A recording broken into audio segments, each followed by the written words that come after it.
Medieval India की शुरुआत होती है दो चीजों से भारत के अंदर। एक तो इस्लाम का आगमन भारत में।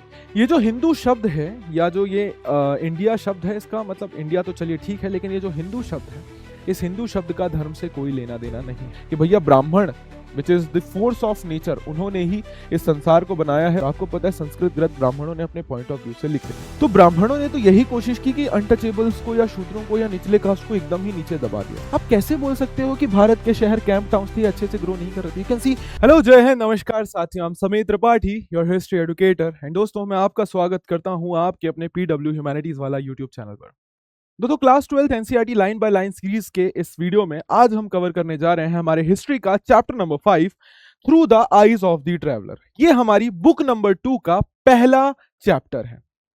अब ध्यान से समझते हैं पहले इस चैप्टर के नाम को, क्योंकि चैप्टर के नाम में ही आधे से ज्यादा चैप्टर समझ आ जाता है हमको। Through the eyes of the travellers मतलब बाहर से आए हुए घुमक्कड़ों की आंखों से, विदेशियों की आंखों से। मतलब क्या हुआ कि बेसिकली मेडिवल इंडिया के टाइम पर, देखो सेकेंड बुक के अंदर हम स्टार्ट करेंगे हमारा मेडिवल इंडिया, मध्यकालीन भारत। मेडिवल इंडिया के टाइम से हमें देखने को मिलता है कि भारत के अंदर कई सारे बाहरी लोगों ने आना शुरू कर दिया था। और वो बाहरी लोग जब भारत के अंदर आना शुरू हुए तो उन्होंने भारत के बारे में लिखना शुरू किया, भारत के इतिहास के बारे में लिखना शुरू हुआ।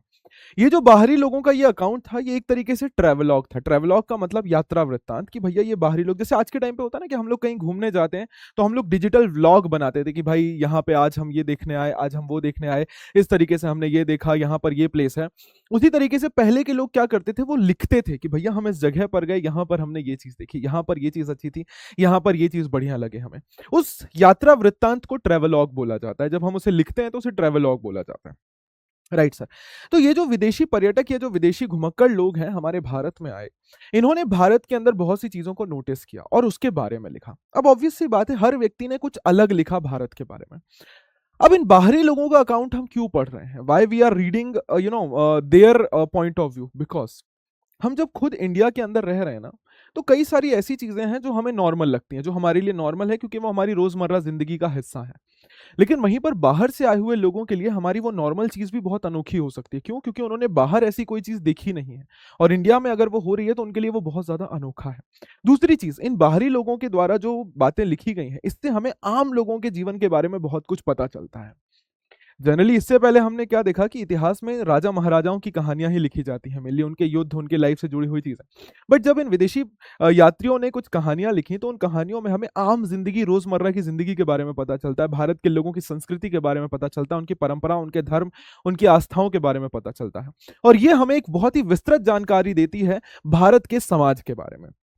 तो इसी कारण से हम हमारे मेडिवल इंडिया की शुरुआत करेंगे through the eyes of the travellers in foreign, यात्रियों के पॉइंट ऑफ व्यू से, perceptions of the society, society या समाज को देखने का नजरिया। अब यहां पर हमारा टाइम पीरियड क्या है? 10th to 17th century. अगर आपको याद होगा, इससे पहले हम फर्स्ट बुक के अंदर मेनली कौन से टाइम पीरियड को पढ़ते हुए आ रहे हैं सर? 600 बीसी से 600 सीई के बीच के आसपास का समय। अब हम लोग सेकेंड बुक के अंदर शुरुआत कहां से कर रहे हैं सर? 10th सेंचुरी सीई से लेकर इस चैप्टर में हम लोग पढ़ेंगे 17th सेंचुरी सीई तक का टाइम पीरियड। अच्छा सर, मतलब क्या हुआ 10 to 17 तक का? मतलब क्या हुआ सर? 10th सेंचुरी मतलब 901 से लेकर सर 17th सेंचुरी हम लोग पढ़ेंगे 1700 तक की कहानी। ठीक है, हम लोग पढ़ेंगे 1700 तक की कहानी। अब ये 600 सीई में सर हमने बुक नंबर 1 खत्म की, और ये चैप्टर शुरू हो रहा है 901 से। तो इसके बीच में 300 सालों में क्या हुआ? क्योंकि हमारी एनसीईआरटी में हमेशा ये एक चीज होती है कि वो कहानियां देते तो हैं, लेकिन बीच में से कुछ ईयर्स गायब कर देते हैं, और वही बीच के जो ईयर्स हैं आपको कोई भी चैप्टर समझने में बहुत हेल्प करते हैं। तो पहले हम ये समझने की कोशिश करते हैं कि इन 300 सालों में आखिर क्या हुआ, 600 सी से लेकर 900 सी के बीच में क्या क्या डेवलपमेंट्स हुए, और उसके बाद फिर हम इस चैप्टर के अंदर बढ़ना शुरू करेंगे और इस चैप्टर को समझना शुरू करेंगे। इस चैप्टर में जाने से पहले आपको यह समझना होगा कि अब हम स्टार्ट करने जा रहे हैं हमारे हिस्ट्री का ये जो चैप्टर है, ये मेडिवल इंडिया का चैप्टर है। मतलब हम अब मध्यकालीन भारत की बात करेंगे। हमारे इतिहासकारों ने क्या किया है, हमारे मेडिवल इंडिया को दो हिस्सों में डिवाइड किया है। हमारे हिस्टोरियंस ने हमारे मध्यकालीन भारत को, मेडिवल इंडिया को, दो हिस्सों में डिवाइड किया है। एक है अर्ली मेडिवल इंडिया और एक है later medieval India. Early medieval India में हम बात करते हैं बेसिकली किस बारे में सर? किस समय की? 7th सेंचुरी से लेकर 12th सेंचुरी सीई तक के बारे में।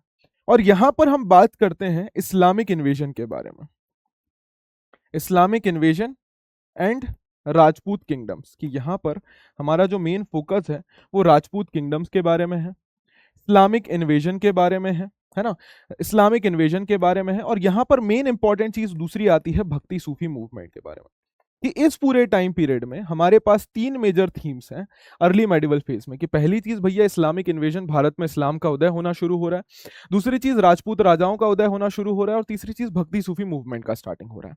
जो हमारा लेटर फेज है, हमारे लेटर फेज का टाइम पीरियड क्या है सर? 12th सेंचुरी या कह लीजिए 13th सेंचुरी से लेकर 18th सेंचुरी सीई तक, राइट सर। इस फेज में हमें क्या देखने को मिलता है सर? इस फेज में हमें देखने को मिलते हैं किंगडम्स। यहां पर हम सबसे पहले बात करते हैं दिल्ली सल्तनत के बारे में, कि कैसे दिल्ली सल्तनत इस्लामिक साम्राज्य भारत में स्थापित हो गए हैं। और दिल्ली सल्तनत के खत्म होने के बाद हम बात करते हैं मुगल एम्पायर के बारे में, मुगल साम्राज्य के बारे में। और इसी बीच में हम अपने चैप्टर के अंदर एक चैप्टर की बात करेंगे जिसका नाम है विजयनगर एम्पायर। तो इसी लेटर मेडिवल पीरियड में हम बात करेंगे एक और एम्पायर की, विच इज विजयनगर एम्पायर। अब ये मेडिवल इंडिया की शुरुआत ही होती है इस्लाम के उदय से। मेडिवल इंडिया की शुरुआत होती है दो चीजों से भारत के अंदर, एक तो इस्लाम का आगमन भारत में, और दूसरी चीज राजपूत राजाओं के इंडिपेंडेंट किंगडम्स का राइज की। इससे पहले तक हमने क्या देखा था कि भारत के अंदर स्ट्रॉन्ग एम्पायर्स थे, एक राजा जो पूरे इलाके में कंट्रोल कर रहा था। बट गुप्ता राजाओं के जाने के बाद धीरे धीरे करके भारत के अंदर अब कोई भी पावरफुल डायनेस्टी या किंगडम नहीं है, और भारत के अलग अलग हिस्सों में कई सारे छोटे छोटे राजा रूल कर रहे हैं। अब चूंकि ये राजा अलग अलग इलाकों में रूल कर रहे हैं तो इनके बीच में यूनिटी भी नहीं है, दे आर नॉट यूनाइटेड। और उनकी इसी डिसयूनिटी के कारण ये जो बाहरी इन्वेडर्स हैं, बाहर से जो आए हुए लोग हैं, वो भारत पर कब्जा जमाने में सक्सेसफुल हो पाएंगे और दिल्ली सल्तनत और मुगल एम्पायर जैसे साम्राज्यों की स्थापना करेंगे।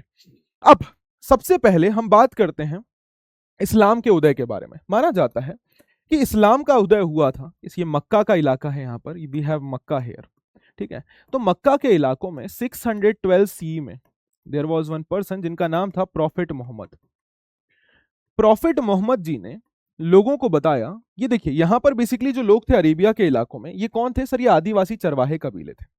तो मक्का के इलाकों में 612 सी में प्रॉफिट मोहम्मद साहब जी हुए। उन्होंने बताया कि भैया मेरे सपने में अल्लाह ने आकर मुझे कुछ पवित्र जानकारियां दी हैं, मुझे कुछ पवित्र बातें बताई हैं। और उन्होंने ये बातें लोगों को बताने की कोशिश की, बट लोगों ने उनकी बातों को नहीं माना और लोग उनके अगेंस्ट में हो गए। तो अल्टीमेटली क्या हुआ? प्रॉफिट मोहम्मद जी को 622 सीई में मक्का को छोड़कर मदीना जाना पड़ा। मक्का टू मदीना उन्होंने ट्रेवल किया और मदीना जाकर उन्होंने अपना एक ग्रुप जो था उनके साथ उसको एस्टेब्लिश किया। अब प्रॉफिट का मतलब ही होता है मैसेंजर। प्रॉफिट मोहम्मद जी ने इसी दौरान एक नए धर्म की शुरुआत की and that religion was called Islamic religion, या इस्लाम कहलाया। और सभी लोग जो उसको फॉलो करते थे दे वर कॉल्ड मुस्लिमुन, ठीक है सर। अब इस्लाम का मतलब ही होता है ब्रदरहुड। तो प्रॉफिट मोहम्मद जी ने क्या बोला कि भैया देखिए अल्लाह है, आप उनको मानिए और उनकी बातों को मानिए। जब मक्का के अंदर लोग उनके विरोधी हो गए तो वो अपने सपोर्टर्स को लेकर मदीना पहुंच गए। अब मदीना जब वो पहुंचे तो मदीना पहुंचकर वो सिर्फ एक धर्म गुरु नहीं थे, धर्म गुरु के साथ साथ वो एक राजनीतिक गुरु भी थे। मतलब क्या हुआ कि वो अपने लोगों के पॉलिटिकल हेड भी थे और रिलीजियस हेड भी थे। अब 10 साल के बाद 10 सालों तक वो मदीना में रहे और मदीना में रहते हुए उन्होंने अपनी सत्ता को बहुत स्ट्रांग कर लिया था। लेकिन 632 सी में प्रॉफिट जी की मृत्यु हो गई। Prophet ji he died. अब जब प्रॉफिट जी की मृत्यु हुई तो प्रॉफिट जी ने मरने से पहले क्या बोला था कि देखो साहब, मैंने जो भी टीचिंग्स दी हैं, मेरे बाद मेरी उन टीचिंग्स को आगे बढ़ाने का काम होगा खलीफा का। खलीफा कौन है सर? खलीफा कोई पर्सन नहीं है, बल्कि खलीफा एक पोजीशन है। खलीफा कौन हुआ सर? खलीफा या इनको बोलते हैं कैलिफ। खलीफा या कैलिफ कौन होंगे सर? मैसेंजर, जिनका काम क्या होगा? मैसेज पहुंचाना। किसका मैसेज सर? अल्लाह और प्रॉफिट मोहम्मद का। मतलब प्रॉफिट मोहम्मद जी के जाने के बाद पूरी इस्लामिक कम्युनिटी के हेड बन गए खलीफा। अब ये जो खलीफा थे, मैंने अगेन क्या बताया, ये सिर्फ एक धर्म गुरु नहीं थे, ये एक राजनीतिक गुरु भी थे। धीरे धीरे करके खलीफा ने क्या किया कि वो एक पॉलिटिकल आइडियोलॉजी को स्प्रेड करने लग गए। उन्होंने इस्लाम को एक रिलीजियस आइडियोलॉजी की जगह एक पॉलिटिकल आइडियोलॉजी बना दिया, राजनीतिक विचारधारा बना दी। और उन्होंने क्या डिसाइड किया कि अब हम इस्लाम को हर हिस्से में, दुनिया के हर हिस्से में फैलाएंगे और लोगों को कन्वर्ट करना शुरू करेंगे। अरेबिया के इलाकों से ये इस्लाम धीरे धीरे करके अफ्रीका में फैलना शुरू हुआ, स्पेन के इलाकों तक। और उसके अलावा यहां पर अगर आप देखेंगे तो टर्की, सीरिया, इराक, ईरान जिसको पर्शिया बोला जाता है, धीरे धीरे करके यहाँ पे तुर्कमेनिस्तान, है ना, तुर्कमेनिस्तान, उज्बेकिस्तान, यहाँ पर अफगानिस्तान जो आज प्रेजेंट डे अफगानिस्तान है, यहां से धीरे धीरे करके ये इस्लाम फैलना शुरू हुआ और सभी लोगों को इन्होंने कन्वर्ट कराना शुरू किया। इसी तरीके से ये इस्लाम फैलते फैलते फैलते फैलते आ पहुंचा कहां सर? भारत के दरवाजे पर। भारत के दरवाजे पर कब आ पहुंचा? जब 712 सीई में, जब 712 सीई में, 712 सीई में, यहां पर एक जगह है विच इज सिंध। 712 सीई में सिंध के ऊपर कब्जा किया मोहम्मद बिन कासिम ने। मोहम्मद बिन कासिम जी ने सिंध के ऊपर अटैक किया और उन्होंने सिंध को अपने कब्जे में ले लिया। दिस इज हाउ इस्लाम की शुरुआत जो अरेबिया से हुई वो धीरे धीरे करके पूरे दुनिया में फैलना शुरू हुआ। अब एक बार जब मोहम्मद बिन कासिम जी ने सिंध पर कब्जा किया तो इस्लामिक रिलेशन भारत में बढ़ना शुरू हो गया। इसी के साथ साथ आपको बताया था मैंने कि ये जो अरब व्यापारी थे वो भारत के साउथ इंडिया के साथ ऑलरेडी बहुत पहले से व्यापार करते हुए आ रहे थे, तो कई सारे इस्लामिक व्यापारी साउथ इंडिया से भी भारत आना शुरू हुए। अब 712 में मोहम्मद बिन कासिम ने जब सिंध पर अटैक किया तो उसके बाद वो बाहरी इलाकों में ही रहे, भारत के अंदर नहीं घुस पाए, लेकिन हाँ एक रिलेशन स्टैब्लिश हो गया था इस्लामिक साम्राज्य का भारत के साथ। इसके बाद क्या हुआ? इसके बाद क्या हुआ? यहां अफगानिस्तान के ही इलाकों से एक इलाका था जिसका नाम था गजनी। अफगानिस्तान में ही एक इलाका था जिसका नाम था गजनी। गजनी के इलाकों से आगे चलकर एक और व्यक्ति भारत आया and he was Mahmud Ghazni. Mahmud Ghazni या महमूद गजनवी। महमूद गजनी 1001 से 1027 सीई तक भारत आया और भारत आते हुए यहां पर तुर्कमेनिस्तान है, तुर्कमेनिस्तान के ऊपर यहां पर आपको उज्बेकिस्तान देखने को मिलेगा। हाँ सर। तो ये गजनी साहब ने क्या किया? ये गजनी का इलाका यहां पर, ऐसा समझो यहां पर है गजनी। तो गजनी साहब ने क्या किया? यहां से अटैक करना शुरू किया। इन्होंने 17 बार, 17 टाइम्स ही रेडेड इंडिया। उन्होंने 17 बार भारत को रेड किया। ही रेडेड इंडिया 17 टाइम्स और भारत को लूटा। वो लुटेरा था। Mahmud Ghazni he was a लुटेरा। वो भारत को लूटने आया था। इसी लूट के दौरान महमूद गजनी ने सिर्फ भारत पर ही अटैक नहीं किया। गजनी पे रहते हुए वो भारत आता, भारत को लूटता, वापस भाग जाता। उसके बाद गजनी पे ही रहते हुए उसने उज्बेकिस्तान और तुर्कमेनिस्तान पर भी अटैक किया। इसी अटैक के दौरान उसने अल बरूनी को पकड़कर गजनी लाया था और फिर बाद में अल बरूनी उन्हीं के साथ भारत आया था। ठीक है। अब महमूद गजनी के जाने के बाद यहीं पर एक और शहर था जिसका नाम था घूर शहर। ठीक है। इस घूर शहर में देयर वाज वन किंग जिसका नाम था मोहम्मद गौरी। मोहम्मद गौरी। अब महमूद गजनी के जाने के बाद मोहम्मद गौरी अगला व्यक्ति था जिसकी नजर भारत पर थी। महमूद गजनी ने सोमनाथ का टेंपल भी नष्ट कर दिया था। ठीक है। अब मोहम्मद गौरी जो था, मोहम्मद गौरी ने भी भारत पर अटैक किया और 1191 और 1192 में उसने 2 युद्ध लड़े। कौन से सर? Battle of Tarain. कौन से युद्ध लड़े? Battle of Tarain. Battle of Tarain. Battle of Tarain में पहले पृथ्वीराज चौहान जी से वो युद्ध लड़ा। पहले बैटल ऑफ तराइन में हार गया। दोबारा पृथ्वीराज चौहान जी से दूसरा युद्ध लड़ा, उसमें वो जीत गया। और इसके बाद ही भारत के अंदर इस्लामिक साम्राज्य स्टैब्लिश होना शुरू हुआ कि जब मोहम्मद गौरी ने धोखे से ही पृथ्वीराज चौहान जी को हरा दिया। जब मोहम्मद गौरी ने धोखे से पृथ्वीराज चौहान जी को हरा दिया। ठीक है। यहां पर था घूर शहर। We have somewhere here. ठीक है। यहां पर था घूर शहर, घूर। तो जब पृथ्वीराज चौहान जी को धोखे से बैटल ऑफ तराइन में हरा दिया, ठीक है, we have battle of Tarain, तो उसके बाद घौरी का जो कंट्रोल है वो दिल्ली के अंदर हो गया। घौरी ने दिल्ली के ऊपर कब्जा कर लिया। अब 1192 से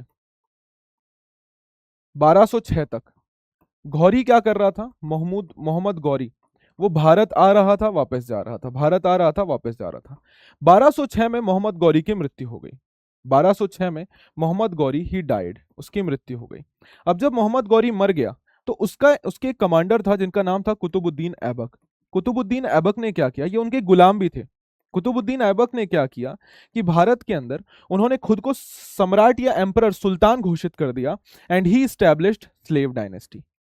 वहीं से एस्टैब्लिश हुई स्लेव डायनेस्टी की, स्लेव डायनेस्टी, और ये कहलाया दिल्ली सल्तनत। क्यों? क्योंकि ये राजा खुद को सुल्तान बुलाते थे, इसीलिए इसको सल्तनत बोला जाता था, इनके रूल को सल्तनत बोला जाता था।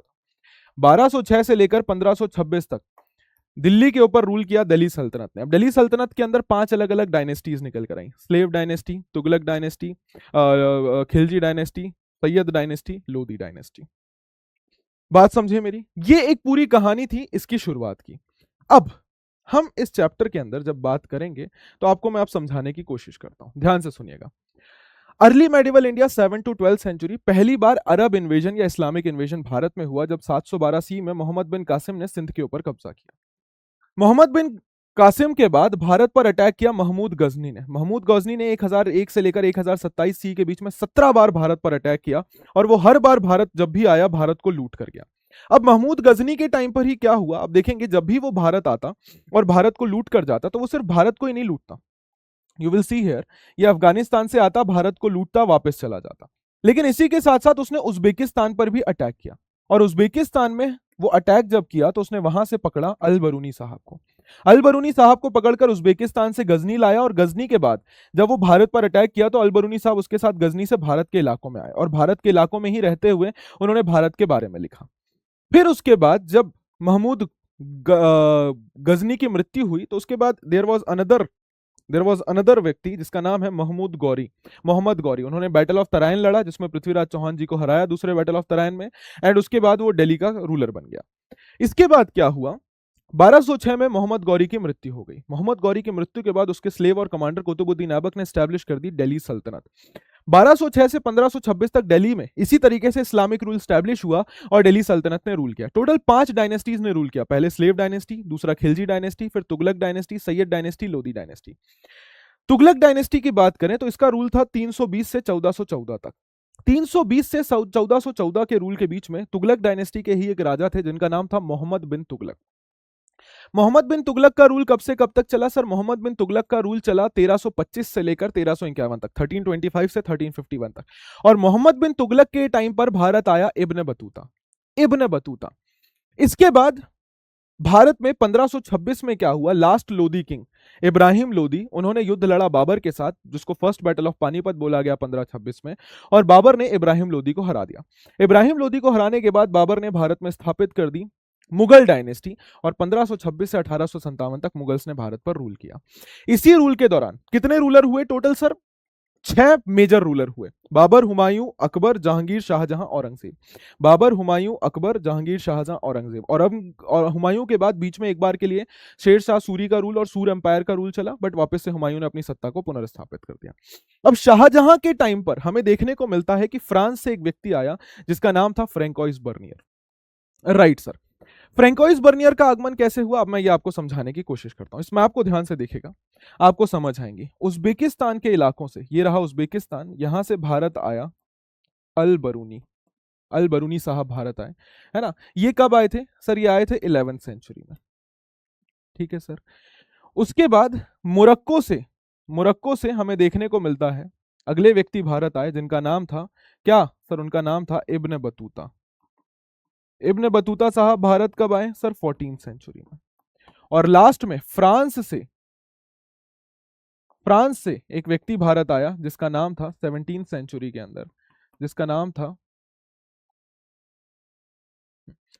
नाम था फ्रैंकोइस बर्नियर। अब ये फ्रैंकोइस बर्नियर भारत कैसे पहुंचा तो मैं आपको ऑलरेडी बता चुका हूं कि 1498 में पोर्चुगीज ने 1498 में बेसिकली हुआ क्या कि यूरोपियंस ने भारत के लिए एक समुद्री रास्ते की खोज कर ली थी। 1498 में पोर्चुगल से भारत के लिए समुद्री रास्ते की खोज की थी वास्को डिगामा ने, और जब एक बार वास्को डिगामा ने समुद्री रास्ते की खोज कर ली तो यूरोपियंस ने भी भारत आना शुरू किया, जिसमें से एक इंपॉर्टेंट व्यक्ति थे फ्रैंकोइस बर्नियर। हमारे इस चैप्टर के अंदर हम इन 3 अलग अलग लोगों के बारे में बात करेंगे जो भारत में अलग अलग समय में आए और उन्होंने भारत के बारे में अलग अलग जानकारी दी, अलग अलग विस्तृत रूप से भारत को समझाने की कोशिश की, ठीक है। तो हमारे इस चैप्टर के अंदर हम 3 इंपॉर्टेंट ट्रैवलर्स की बात करेंगे। पहले अल बरूनी जो 11वीं सेंचुरी में आए, ख्वारिज़्म उज्बेकिस्तान से, देन 14वीं सेंचुरी में इब्न बतूता मोरक्को अफ्रीका से आए, और देन आखिरी में फ्रैंकोइस बर्नियर 17वीं सेंचुरी जो फ्रांस यूरोप से आए। किस किस के दरबार कैसे कैसे आए? अल बरूनी मोहम्मद गजनी के टाइम पर, इब्न बतूता मोहम्मद बिन तुगलक के टाइम पर, और फ्रैंकोइस बर्नियर शाहजहां के टाइम पर, ठीक है।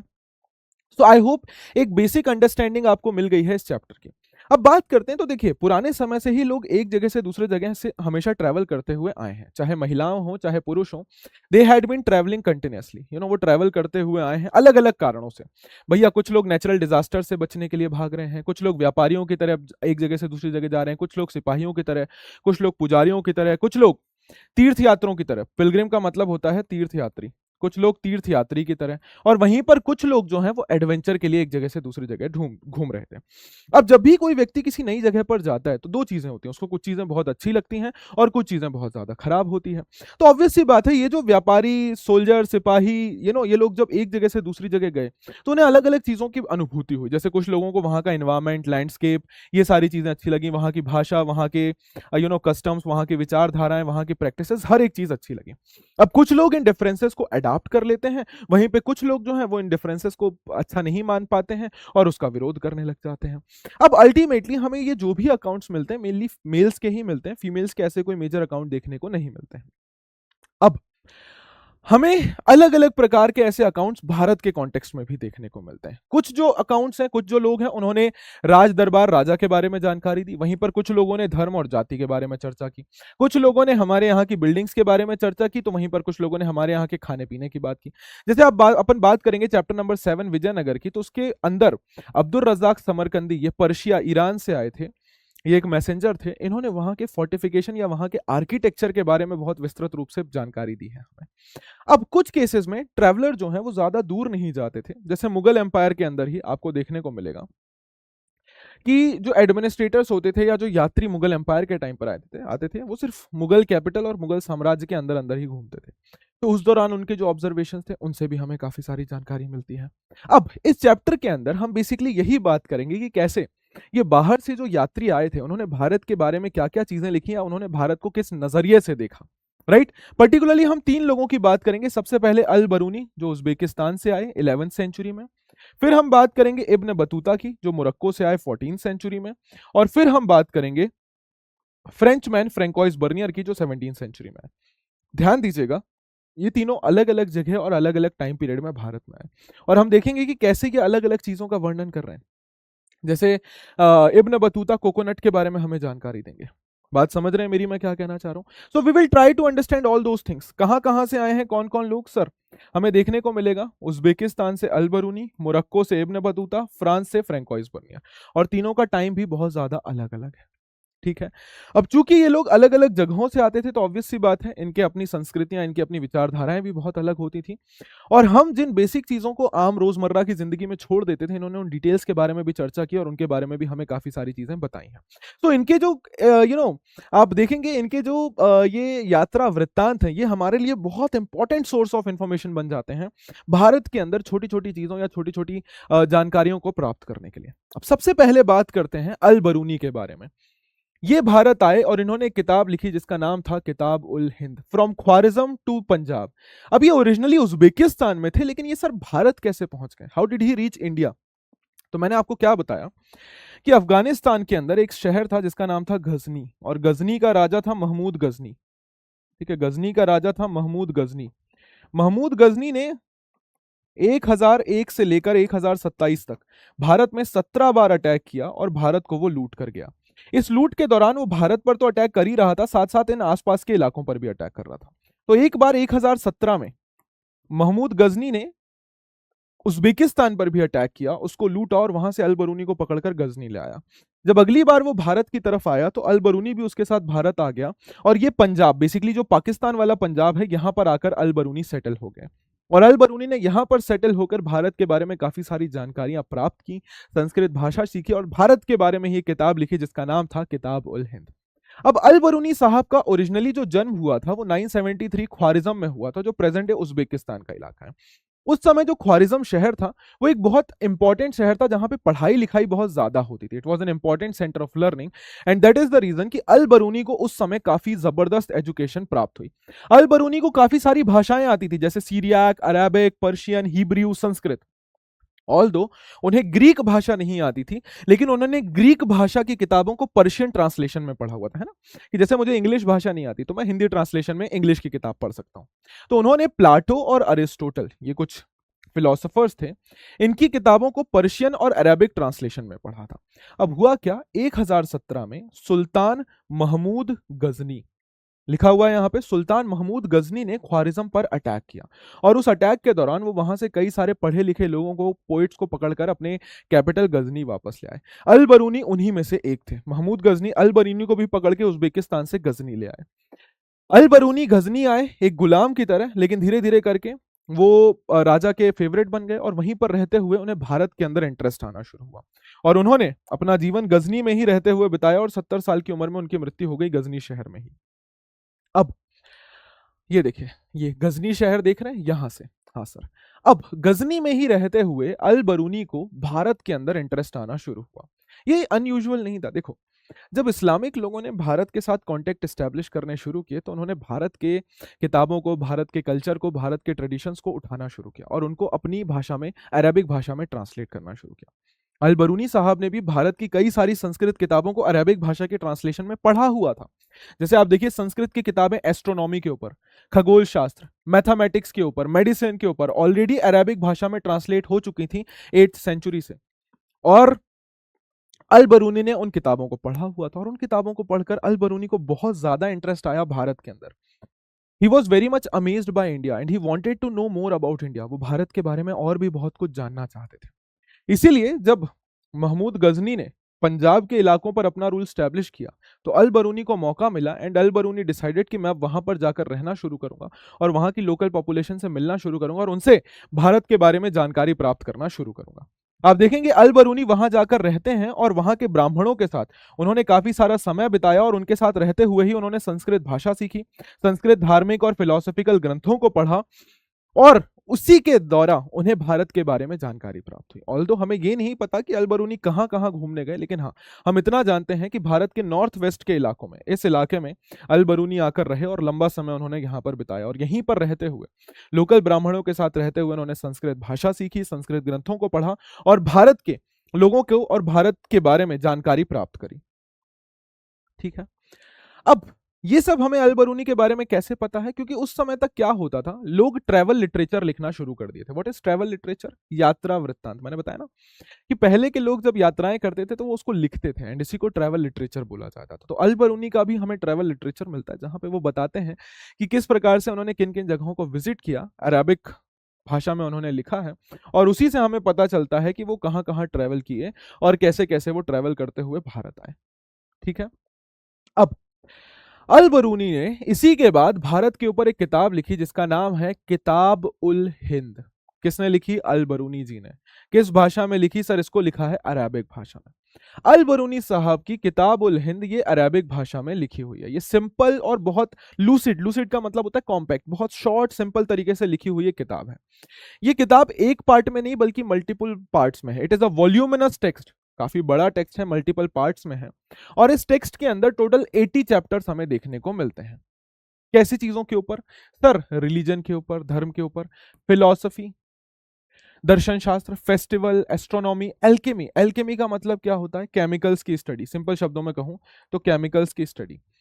केमिस्ट्री भी बोला जाता है बट पहले के टाइम पे मेटल्स और केमिकल्स की मिक्सिंग को ही एल्केमी बोला जाता था। मैनर्स एंड कस्टम्स, क्या क्या नियम कायदे कानून है, सामाजिक जीवन, वेट्स एंड मेजर्स, भार तोलने की व्यवस्थाएं। आइकोनोग्राफी। आइकोनोग्राफी का मतलब क्या होता है सर? मूर्ति कला। मूर्ति कला के बारे में जिक्र मिलता है। लॉज एंड मीट्रोलॉजी, नियम कानून, और मीट्रोलॉजी का मतलब क्या होता है sir? Science of measurement. What is metrology sir? Measurement का साइंस। मतलब क्या हुआ सर?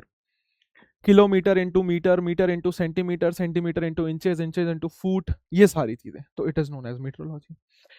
किताब उल हिंद के अंदर हमें टोटल 80 चैप्टर देखने को मिलते हैं जो अलग अलग टॉपिक्स के ऊपर चर्चा करते हैं। अब इस किताब उल हिंद को बहुत ही यूनिक तरीके से अल बरूनी साहब ने लिखा है। ठीक है। वो हर चैप्टर की शुरुआत करते हैं एक सवाल के साथ कि भारत का धर्म क्या है। सपोज एक सवाल के साथ शुरू किया, फिर वो सवाल का जवाब देते हैं भारत के ग्रंथों के हिसाब से कि भारत के संस्कृत ग्रंथों के अंदर इसका क्या जवाब दिया गया है।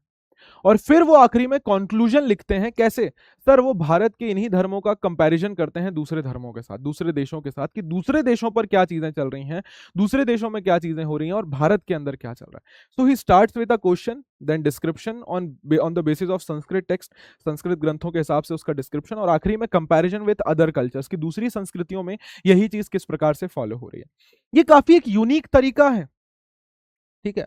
Al Biruni adopted a distinctive structure, उन्होंने बहुत ही एक अलग प्रकार का स्ट्रक्चर लिखा हर एक चैप्टर को लिखने के लिए, कि वो शुरुआत करते हैं क्वेश्चन से, उसके बाद वो एक डिस्क्रिप्शन देते हैं सांस्कृतिक ट्रेडिशन के बेसिस पर, और आखिरी में कंक्लूजन करते हैं कंपैरिजन करके दूसरे कल्चर्स के साथ।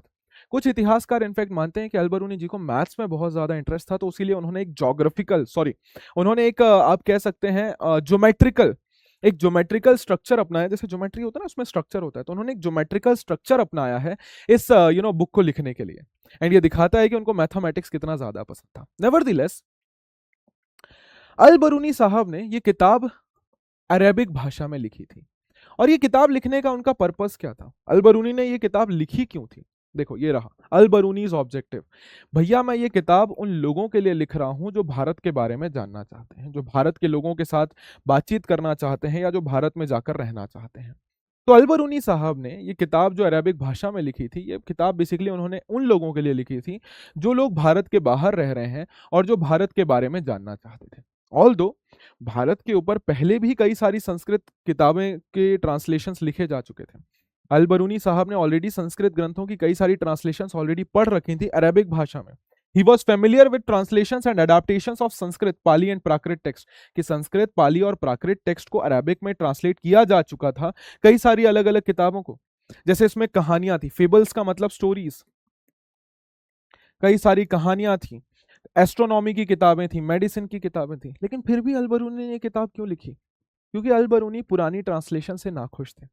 अल बरूनी को ये लगता था कि जो पुरानी ट्रांसलेशंस हुई हैं वो अप टू द मार्क नहीं है, that are not up to the mark, वो सही नहीं है, वो इनफ नहीं है, उनमें इंफॉर्मेशन सही ढंग से दी नहीं गई है। एंड इसीलिए what Al Biruni decided is कि मैं अब किताब खुद से लिखूंगा और इसमें भारत की हर एक चीज के बारे में खुद से बताऊंगा। कि पहले भी किताबों को संस्कृत, पाली और प्राकृत भारत की जो किताबें हैं उनको अरेबिक भाषा में ट्रांसलेट किया गया, but Al Biruni was not satisfied with it, है ना। उनको ये पसंद नहीं आता था कि जिस तरीके से ये किताब लिखी गई है, जिस तरीके से उनको स्प्रेड किया गया है, he was not happy with it and वो उसको इंप्रूव करना चाहते थे। That is why you will see कि इनफैक्ट अल बरूनी साहब को चूंकि इतनी सारी अलग अलग भाषाएं आती थी, तो अल बरूनी ने कई सारी भारत की किताबों को दूसरी भाषाओं में ट्रांसलेट किया और दूसरी भाषाओं की किताबों को संस्कृत भाषा में ट्रांसलेट किया। आप देखेंगे कि उन्होंने संस्कृत किताबों को, जैसे पतंजलि की महाभाष्य, अब ये पतंजलि की कौन सी किताब है सर? पतंजलि की किताब है महाभाष्य। पतंजलि की किताब है महाभाष्य। ये महाभाष्य जो है it's a book on Sanskrit grammar, ये संस्कृत ग्रामर के ऊपर ही एक किताब है। तो पतंजलि साहब की जो महाभाष्य है संस्कृत भाषा में, उसको भी अल बरूनी साहब ने ट्रांसलेट किया था अरेबिक में। और अपने ब्राह्मण दोस्त के लिए उन्होंने यूक्लिड की ज्योमेट्री, क्लास 10th में पढ़ा है ना, यूक्लिड की ज्योमेट्री जो कि ग्रीक भाषा में थी, उसको संस्कृत भाषा में ट्रांसलेट किया था। ठीक है। अब टर्म हिंदू, इनफैक्ट अल बरूनी हिंदू शब्द का भी इस्तेमाल करते हैं, बट हमें समझना होगा कि ये हिंदू शब्द जो है, ये हिंदू शब्द का किसी धर्म से कोई लेना देना नहीं था, बल्कि ये हिंदू शब्द over the period of time बहुत अलग अलग तरीकों से यूज किया गया है। ये हिंदू शब्द का इस्तेमाल बेसिकली शुरू हुआ है इस बात से कि भारत के अंदर जो भी ये बाहरी लोग आते थे, डेफिनेटली वो यहां से आते थे और उनको पार करनी पड़ती थी इंडस नदी, इसको सिंधु नदी बोला जाता था। तो सिंधु नदी के पार के इलाकों को ही अलग अलग नामों से जाना गया, कि सिंधु नदी के ही नाम पर इन इलाकों के नाम हिंदू या हिदू ये सारे रखे गए। अब ये नाम शुरू कैसे हुए? बेसिकली जब पर्शियंस, ईरान के लोग भारत आए सबसे पहली बार 5th-6th सेंचुरी बीसी में, तो उन्होंने भारत को हिंदू बुलाना शुरू किया। बेसिकली उनके यहाँ पे सा को हा प्रोनाउंस किया जाता था, तो सिंधु को उन्होंने हिंदू बुलाना शुरू किया, हिंदू या हिदू बुलाना शुरू किया, और वहीं से ये हिंदू शब्द या हिंदू शब्द का नाम आकर आया। सिंधु नदी के नाम से ही ये हिंदू शब्द आया। ये एक ओल्ड पर्शियन शब्द से निकल कर आया है जो ऐसे इलाके को रेफर कर रहा था जो सिंधस नदी के पार था। आगे चलकर अरब्स ने भी इस पर्शियन यूसेज को कंटिन्यू रखा और उन्होंने भारत के इलाके को अल हिंद और इसके लोगों को हिंदी बोला। आगे चलकर जब तुर्क्स आए तुर्कमेनिस्तान के इलाकों से, तो उन्होंने भारत इंडस के पार रहने वाले लोगों को हिंदू बोला और उनकी जमीन को हिंदुस्तान बोलना शुरू किया और उनकी भाषा को हिंदवी बोलना शुरू किया। वैसे ही आप देखेंगे कि जब ग्रीक्स भारत आए तो उन्होंने, पता है ना, यवण ग्रीक्स भारत आए तो इंडस नदी के इलाकों को उन्होंने इंडिके बोलना शुरू किया और वहीं से भारत का नाम इंडिया निकलना शुरू हुआ और यूरोपियंस ने वहीं पर अंग्रेजी में भारत का नाम इंडिया रख दिया। अब ये जो हिंदू शब्द है या जो ये इंडिया शब्द है, इसका मतलब इंडिया तो चलिए ठीक है, लेकिन ये जो हिंदू शब्द है इस हिंदू शब्द का धर्म से कोई लेना देना नहीं है. None of these expressions indicated the religion identity of the people. It was much later that the term developed religious connotations. कि भैया ये जो शब्द था इसका धर्म से कोई लेना देना नहीं था. ये शब्द ओरिजिनली जो था ये सिर्फ एक ऐसे एरिया को बताने के लिए यूज किया जाता था जो सिंधु नदी के पार था. लेकिन आगे चलकर इस शब्द का इस्तेमाल एक धार्मिक कम्युनिटी के लिए यूज किया जाने लगा, या एक धार्मिक ग्रुप को दिखाने के लिए यूज किया जाने लगा. ठीक है, ये देखिए 13th सेंचुरी में एक एथेना से, ग्रीस से एक बंदा और एक पोइट सोलोन है, वो कैसे भारत के इलाकों में बैठे हुए हैं और अपने स्टूडेंट से बात कर रहे हैं.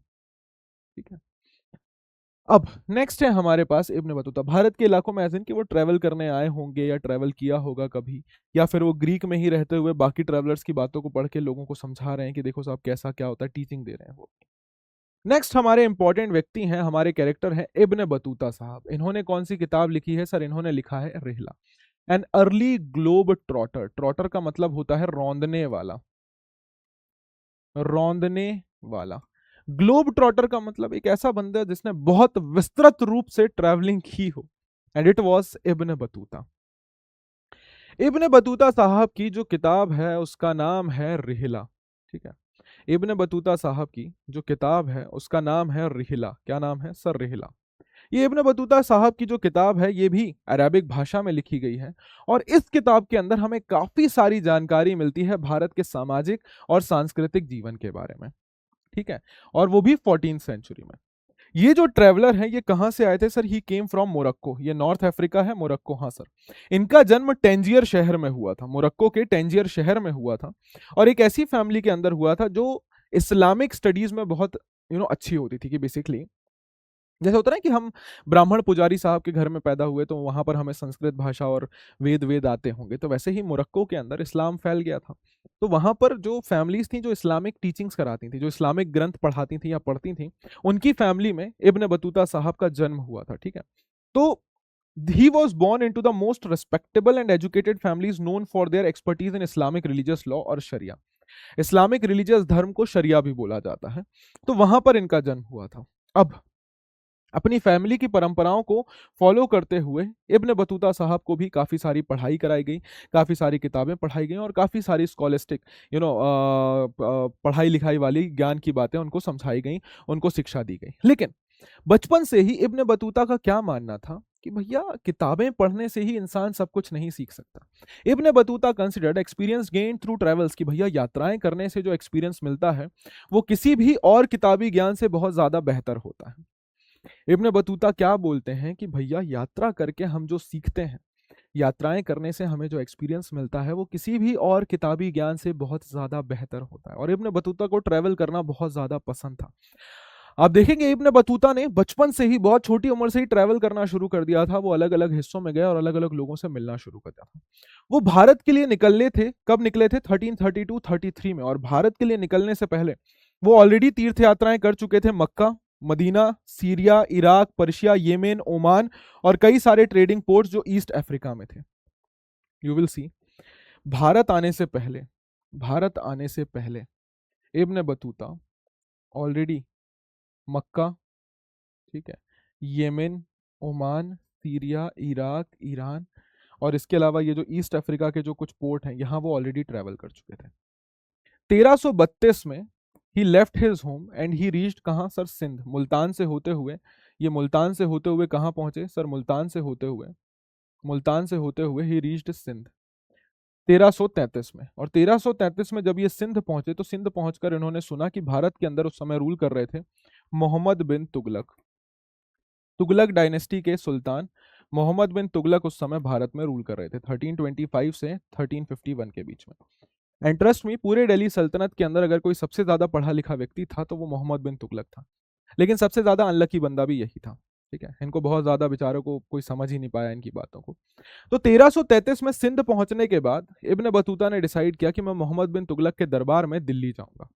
ठीक है, मोहम्मद बिन तुगलक के दरबार में दिल्ली जाऊंगा. अब देखो ये इब्न बतूता रिहला के अंदर लिख रहे हैं कि जब मैं टंजियर से निकल रहा था अपने बर्थ प्लेस से, तो मैं थर्सडे के दिन निकला।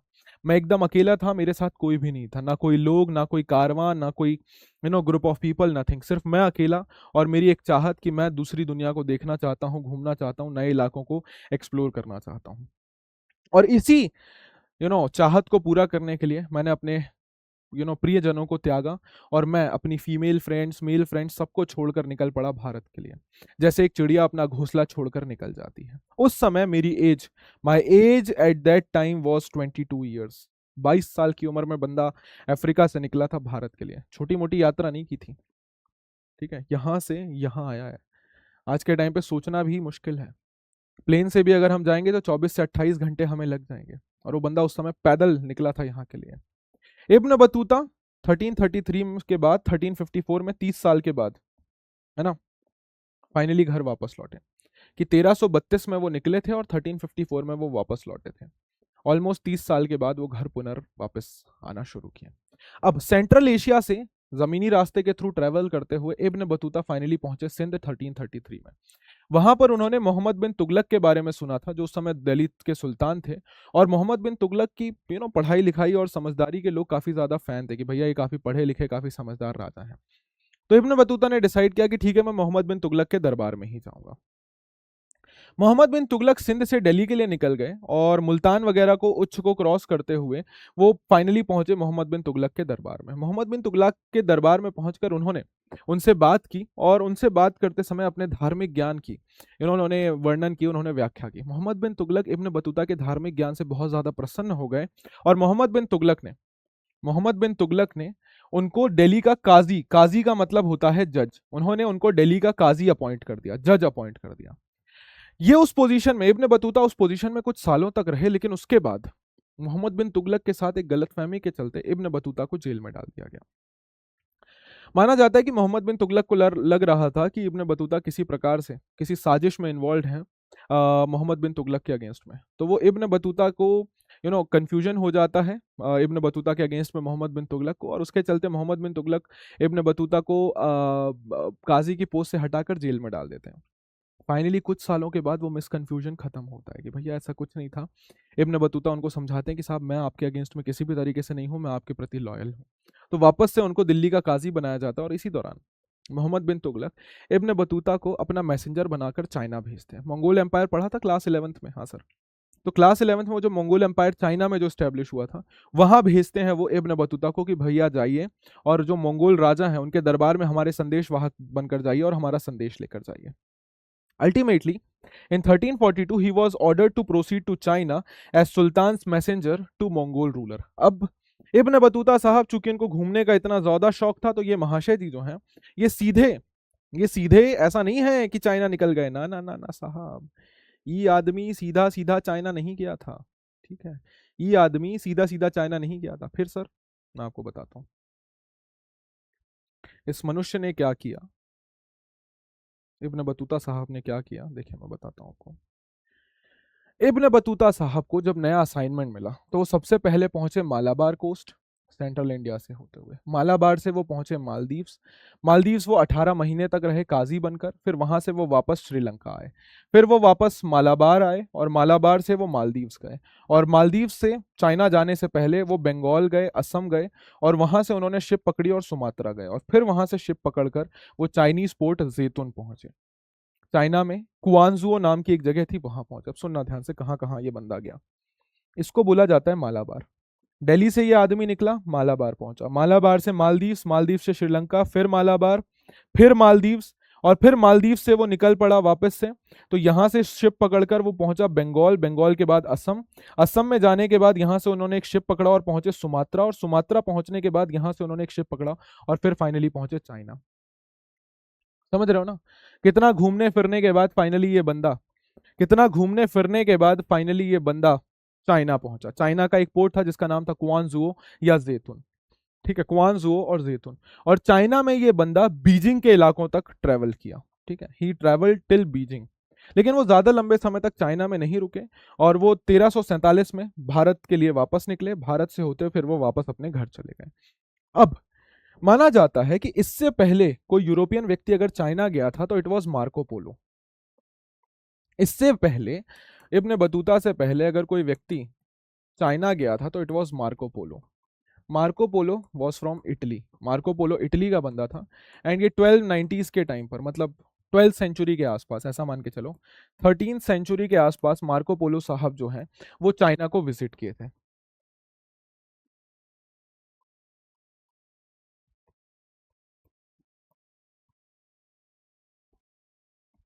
ठीक है। और मार्को पोलो ने पहली बार चाइना के बारे में कुछ लिखा था। उनके बाद जो सेकंड व्यक्ति जिन्होंने चाइना के बारे में हमें बहुत विस्तृत और बहुत डिटेल जानकारी दी है, इट वॉज इब्न बतूता।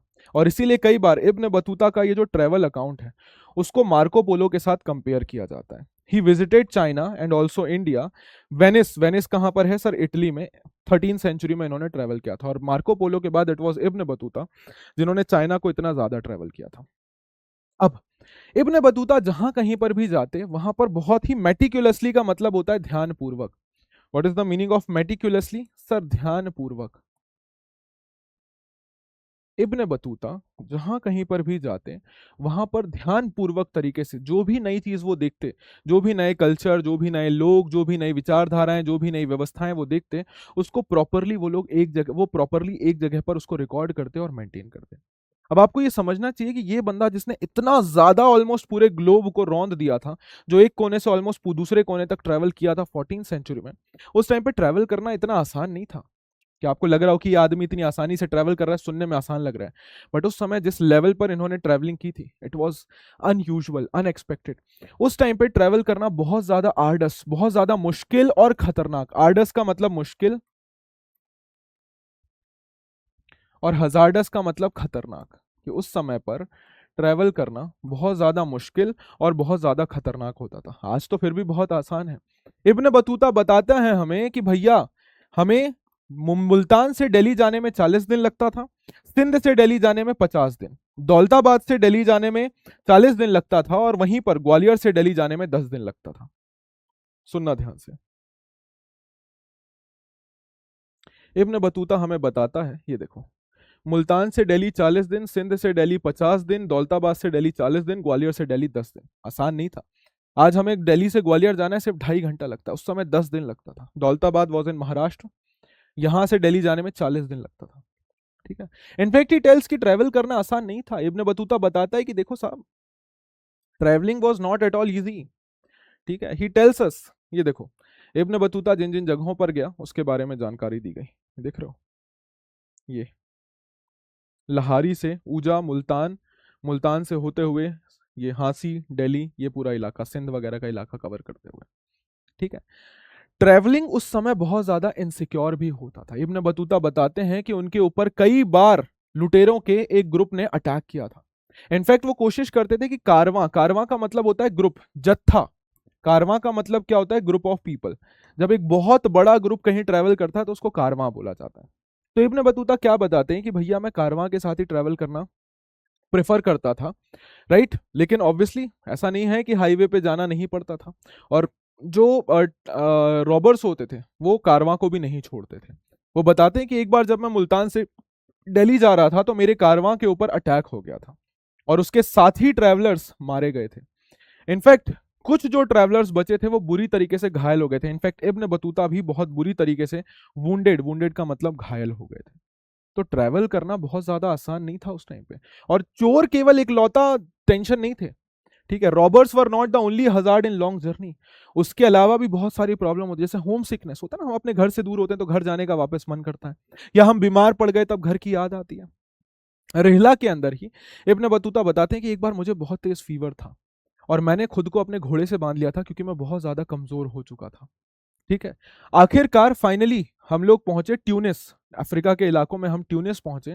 तो वहां के जो गांव के लोग थे वो शेख का वेलकम करने तो आ गए, शेख साहब समझते हो ना, टीचर साहब का वेलकम करने तो आ गए, लेकिन किसी ने भी मेरी वेलकम नहीं किया। बेसिकली ट्यूनिस में काजी साहब के बेटे भी आए हुए थे, तो बेटे का, उनके बेटे का सबने वेलकम किया, लेकिन मेरा वेलकम किसी ने नहीं किया। ठीक है। सभी लोग आए, काजी साहब शेख साहब से पूछ रहे थे उनकी जर्नी कैसी रही, कोई दिक्कत तो नहीं हुई, लेकिन एक भी ऐसा बंदा नहीं था जिसको मेरी चिंता हो। फाइनली मैं इतना दुखी हो गया कि मैं वहां पर बैठकर रोने लग गया।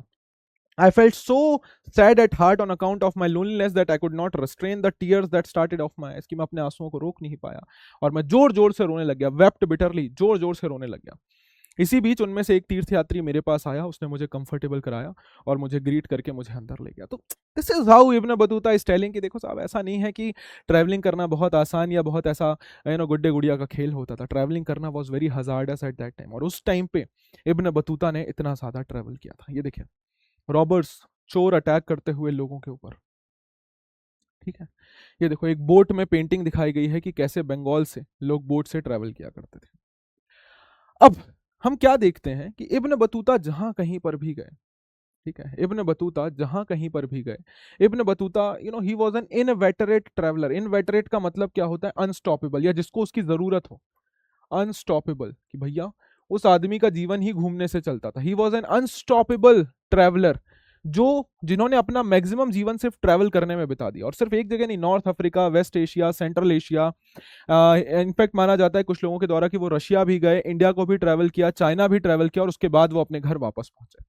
और जब वो अपने घर वापस गए तो बहुत सारी कहानियां लेकर गए, इसीलिए लोग काफी इंटरेस्टेड होते थे। देखो आज के टाइम पे तो गूगल है, सब कुछ है, तो हम बाहरी चीजों के बारे में पता कर लेते हैं, उनकी फोटोज देख लेते हैं।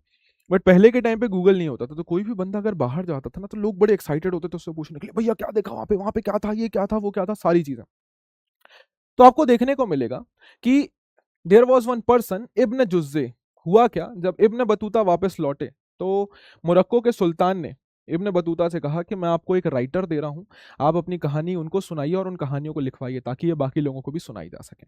तो जिन राइटर को असाइन किया गया था उनका नाम था इब्न जुज्जे। वो बताते हैं कि भैया, हमारे राजा साहब की दया के चलते इब्न बतूता साहब को बोला गया है कि वो अपनी कहानियां मुझे सुनाएंगे और मैं उसको लिखूंगा जो उन्होंने अपने ट्रेवल्स के दौरान देखी।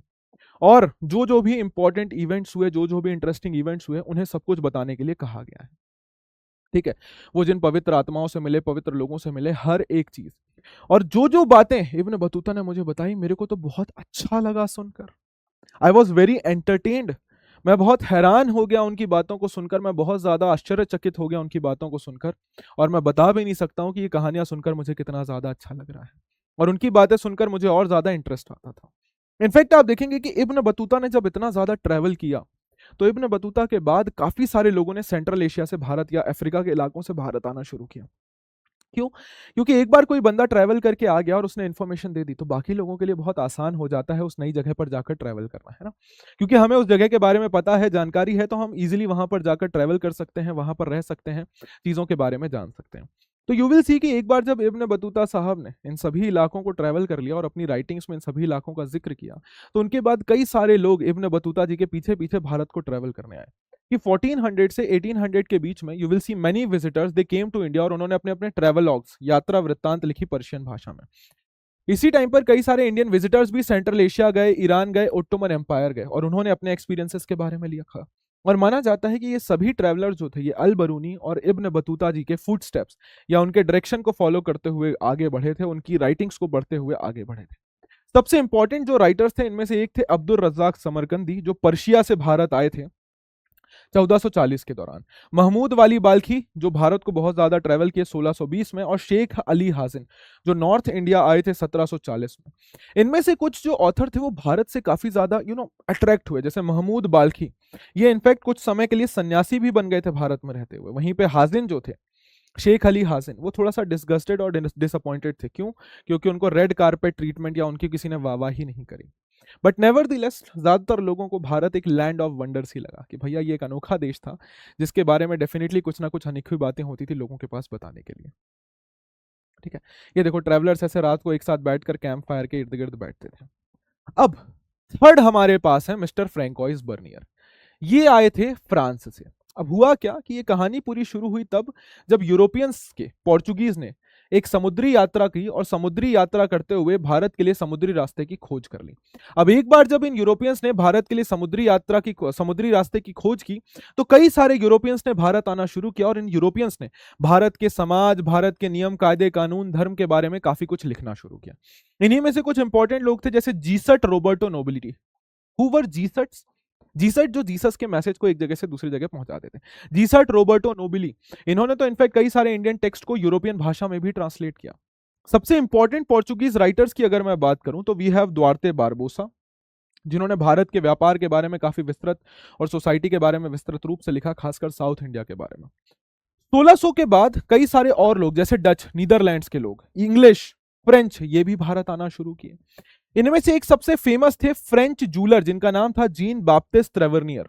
ये जीन बाप्टिस्ट ट्रेवर्नियर जो है ये भारत एटलीस्ट 6 बार आए और ये भारत के व्यापार को लेकर काफी ज्यादा फैसिनेटेड थे और उन्होंने भारत को ईरान और ओटोमन एम्पायर से भी कंपेयर किया। इन्हीं में से एक और इंपॉर्टेंट डॉक्टर थे, इटालियन डॉक्टर, जिनका नाम था मनुकी। इनफैक्ट ये मनुकी जो थे ये भारत आए और कभी वापस यूरोप गए ही नहीं। अब ऐसे ही यूरोपियंस में से एक बंदा था, ये देखो, कि जब पोर्चुगीज ने भारत के लिए समुद्री रास्ते की खोज कर ली 1498 में, तो कई सारे यूरोपियंस ने भारत आना शुरू किया, फ्रांस से, ब्रिटेन से, इटली से, है ना। उसी के साथ साथ आप देखेंगे पोर्चुगल से, स्पेन से, नीदरलैंड से कई सारे लोगों ने भारत आना शुरू किया और उन्होंने भारत के बारे में काफी सारी जानकारियां लिखी। ऐसे ही एक व्यक्ति थे जो फ्रांस से भारत आए थे। There was one person who came from France to India और उनका नाम था Francois Bernier. Francois Bernier, Francois Bernier ये एक फ्रेंचमैन था। He was originally a doctor, लेकिन डॉक्टर के साथ साथ ये एक पॉलिटिकल फिलोसफर और इतिहासकार भी था। अब मुगल एम्पायर के दौरान दूसरे यूरोपियंस क्यों आए थे? ताकि उनको भारत में जॉब मिल जाए, काम मिल जाए। तो फ्रैंकोइस बर्नियर भी इसीलिए मुगल एम्पायर आए थे ताकि उनको कोई अपॉर्चुनिटी मिल जाए। वो भारत में 12 सालों तक रहे, 1656 से 1668 तक। और इस दौरान भारत को कौन रूल कर रहे थे? देखो मैं बताता हूं। 1627 से 56 तक रूल कर रहे थे, या 58 तक रूल कर रहे थे शाहजहां, और 1658 से लेकर 1707 तक भारत को रूल कर रहे थे औरंगजेब। तो ओरिजिनली फ्रैंकोइस बर्नियर शाहजहां के दरबार में आया था, लेकिन उसी दौरान औरंगजेब राजा बन गया था, अगला बादशाह बन गया था। तो फ्रैंकोइस बर्नियर जब सबसे पहले शाहजहां के दरबार में आया, तो वो चूंकि वो डॉक्टर था, तो शाहजहां ने उसको अपने दरबार में रखा अपने बेटे के फिजिशियन की तरह। शाहजहां का जो सबसे बड़ा बेटा था उसका नाम था दारा शुको, और दारा शुको काफी ज्यादा बीमार था। तो शाहजहां ने फ्रैंकोइस बर्नियर को अपने दरबार में रखा और कहा कि आप दारा शुको के पर्सनल डॉक्टर होंगे। एक बार जब दारा शुको ठीक हो गए, तो शाहजहां साहब ने दानिशमंद खान नाम के एक इंटेलेक्चुअल थे, है ना, एक पढ़े लिखे विद्वान व्यक्ति थे, उनके साथ फ्रैंकोइस बर्नियर को दरबार में रखा। आर्मीनिया से थे ये, अफ्रीका के इलाकों से। उनको अपने दरबार में रखा, फ्रैंकोइस बर्नियर को इनके साथ जोड़कर कि आप इनको असिस्ट करेंगे, इनके साथ रहेंगे, और जो भी स्कॉलरशिप के काम होंगे वो आप करेंगे। स्कॉलरशिप मतलब विद्वता वाले काम होंगे वो आप करेंगे। ये देखिए, ये है ट्रेवर्नियर भारतीय कपड़ों में, और ये है फ्रैंकोइस बर्नियर ये यूरोपियन कपड़ों में। ये देखो, ट्रेवर्नियर ने भारत के कल्चर को अपना लिया था, लेकिन बर्नियर कभी भारत के कल्चर को अपना ही नहीं पाया। ऑल्दो वो भारत में ही रहा, भारत का ही खाना खाया, सब कुछ किया, लेकिन वो हमेशा केवल भारत की बुराई ही करता रह रहा था। ठीक है। अब फ्रैंकोइस बर्नियर की एक अनोखी चीज ये थी, अनोखी बोलूंगा, खराब ही एक तरीके से। अगर आप ध्यान से देखो, अगर आप डायरेक्शन सेंस को देखो, तो ये है ईस्ट, ये है वेस्ट। बोलो हाँ या नहीं? हाँ सर। अगर मैं बोलूं ये यूरोप है, तो यूरोप के किस डायरेक्शन में, यूरोप के किस डायरेक्शन में इंडिया आता है? सर ईस्ट में। तो इंडिया को कई बार ईस्टर्न कंट्री भी बोला जाता है। ठीक है, इंडिया को कई बार ईस्ट भी बोला जाता है या ओरिएंटल भी बोला जाता है। ठीक है, इन कंट्रीज को ईस्ट बोला जाता है। और जब मैं बोलूं वेस्ट, तो वेस्ट का मतलब क्या हुआ? भारत के किस साइड में यूरोप है? सर वेस्ट साइड में। तो यहां पर वेस्ट का मतलब है यूरोप। ठीक है, ईस्ट का मतलब है इंडिया या एशिया, और वेस्ट का मतलब है यूरोप। अब फ्रैंकोइस बर्नियर की क्या आदत थी कि वो पूरी टाइम ईस्ट और वेस्ट को कंपेयर करते रहते थे। मतलब वो भारत और यूरोप को लगातार कंपेयर करते रहते थे। फ्रैंकोइस बर्नियर ने भारत में रहते हुए बहुत विस्तृत रूप से ट्रैवल किया और भारत के बारे में काफी कुछ लिखा भी, लेकिन इसमें पता है उन्होंने क्या किया? हमेशा कंपेयर किया है भारत को किससे? यूरोप से।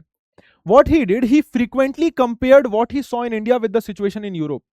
अब चूंकि ये फ्रांस से आया था, तो ये फ्रैंकोइस बर्नियर बेसिकली फ्रांस के राजा लुइस 14 की चापलूसी करता था। वो क्या करता था? उनको लगातार लेटर लिखता रहता था और बोलता था कि साहब, भारत में तो ये बुराई है, भारत में ये बुरा है, भारत में वो बुरा है, फ्रांस में ये अच्छा है, फ्रांस में ये अच्छा। मतलब फ्रैंकोइस बर्नियर ने जो कुछ भारत के बारे में लिखा, उसमें हमेशा कंपैरिजन किया है यूरोप और फ्रांस के साथ, और उसमें हमेशा फ्रांस को बेहतर और भारत को नीचा दिखाया है।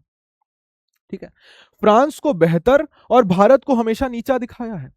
इन वर्चुअली एवरी इंस्टांस, हर केस में, Bernier described what he saw in India as a bleak situation. Bleak का मतलब होता है डार्क, कि भारत में सब कुछ गलत चल रहा है और वहीं पर यूरोप में सब कुछ बेहतर चल रहा है।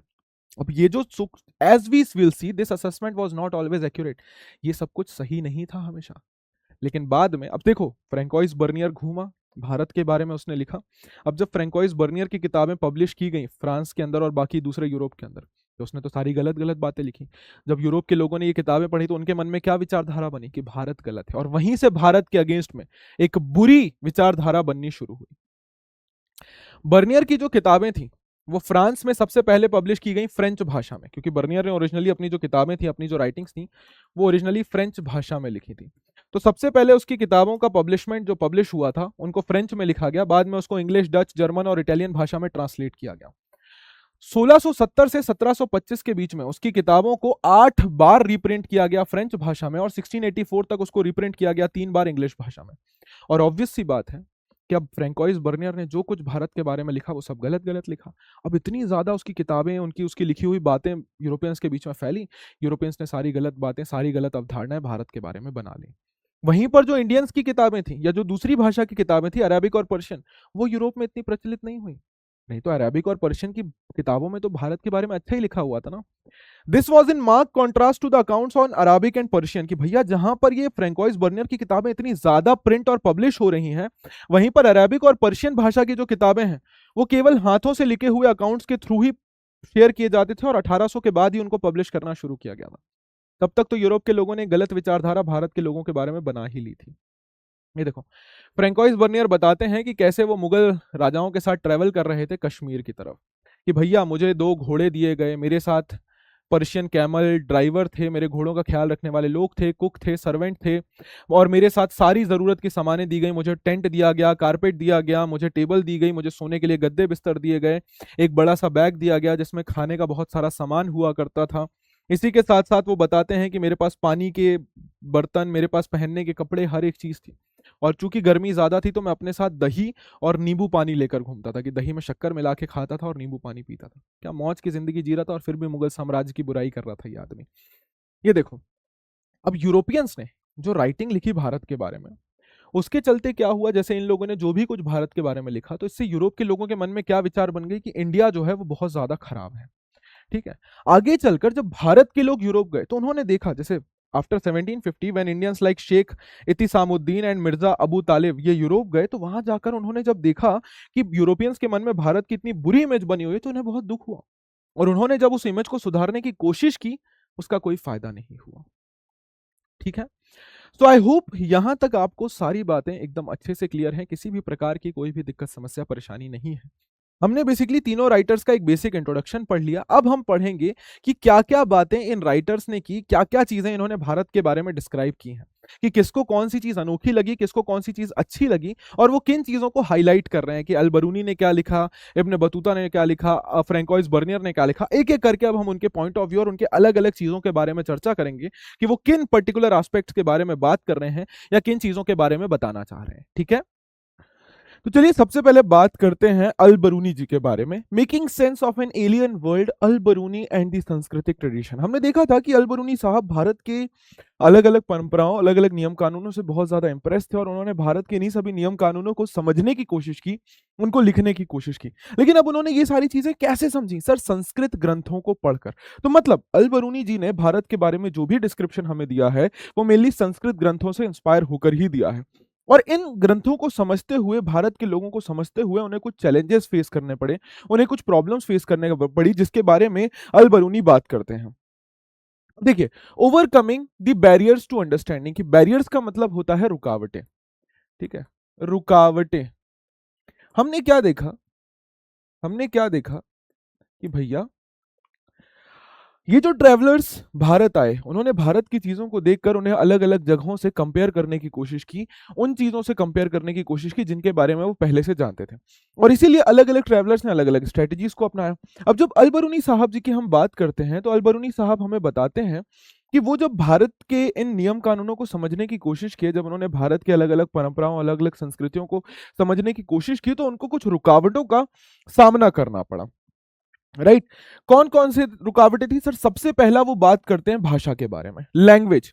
पहली रुकावट क्या थी सर? भाषा। अल-बरूनी कहते हैं कि संस्कृत भाषा एक ऐसी भाषा है जिसकी रेंज बहुत डाइवर्स है, जिसमें कई सारे अलग-अलग शब्दों का इस्तेमाल किया गया है और कई बार एक ही मीनिंग के लिए कई सारे अलग-अलग शब्द हैं और एक ही शब्द के कई सारे अलग-अलग मीनिंग्स हैं, राइट? तो वो बताते हैं कि यार ये बहुत ज़्यादा कन्फ्यूजिंग हो जाता है। वो बोलते हैं कि संस्कृत भाषा अरेबिक और पर्शियन भाषा से बहुत ज़्यादा अलग है और यहाँ से कॉन्सेप्ट्स को ईज़िली ट्रांसलेट नहीं किया जा सकता है।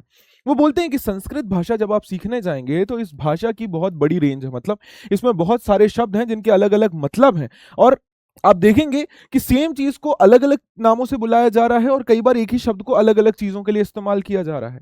ही सेज कि it is not easy to understand Sanskrit language, या चीज़ों को ट्रांसलेट करना या चीज़ों को समझना बहुत ज़्यादा आसान नहीं है संस्कृत भाषा के अंदर। दूसरा बैरियर वो बताते हैं कि भैया भारत के अंदर व्यक्ति एक धर्म नहीं बल्कि अलग-अलग धर्म अपना रहे थे। व्हाट ही सेज कि भैया भारत के लोग कोई एक ही प्रकार का कल्चर या एक ही प्रकार का कस्टम फॉलो नहीं करते हैं। आप एक व्यक्ति एक कल्चर को समझेंगे तब तक नया कल्चर उठ खड़ा होगा। तो ही सेज कि ये भी एक बहुत बड़ा प्रॉब्लम है कि इतने सारे अलग-अलग कल्चर्स, इतने सारी अलग-अलग व्यवस्थाओं को समझना अपने आप में एक बहुत मेजर टास्क है। और तीसरा बैरियर वो बताते हैं सेल्फ एब्जॉर्प्शन, कि भैया भारत के जो लोग हैं वो किसी और के साथ घुलना-मिलना ही नहीं चाहते। इंसुलैरिटी का मतलब अलग रहना, रिजर्व रहना, कि भारत के लोग वो ज़्यादा घुलना-मिलना पसंद नहीं करते हैं और यही प्रॉब्लम है कि भैया हम भारत के लोगों के साथ मिल-जुल कर उनसे कुछ पूछताछ नहीं कर सकते या उनसे ज़्यादा बात नहीं कर सकते। So these are basically the 3 barriers जिसके बारे में अल-बरूनी बात करते हैं। ठीक है। अब आप देखेंगे कि अल-बरूनी जी ने भारत के बारे में इसीलिए जो भी व्यवस्थाएँ या जो भी विचारधाराएँ या परंपराएँ हमें बताई हैं, वो मेनली संस्कृत ग्रंथों के बेसिस पर बताई हैं।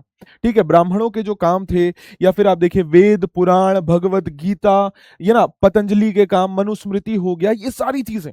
तो हमें इस बात का खास ख्याल रखना होगा कि अल-बरूनी जी ने भारत के बारे में जो कुछ हमें बताया है, वो सांस्कृतिक ट्रेडिशंस या संस्कृत ग्रंथों के बेसिस पर ही बताया है।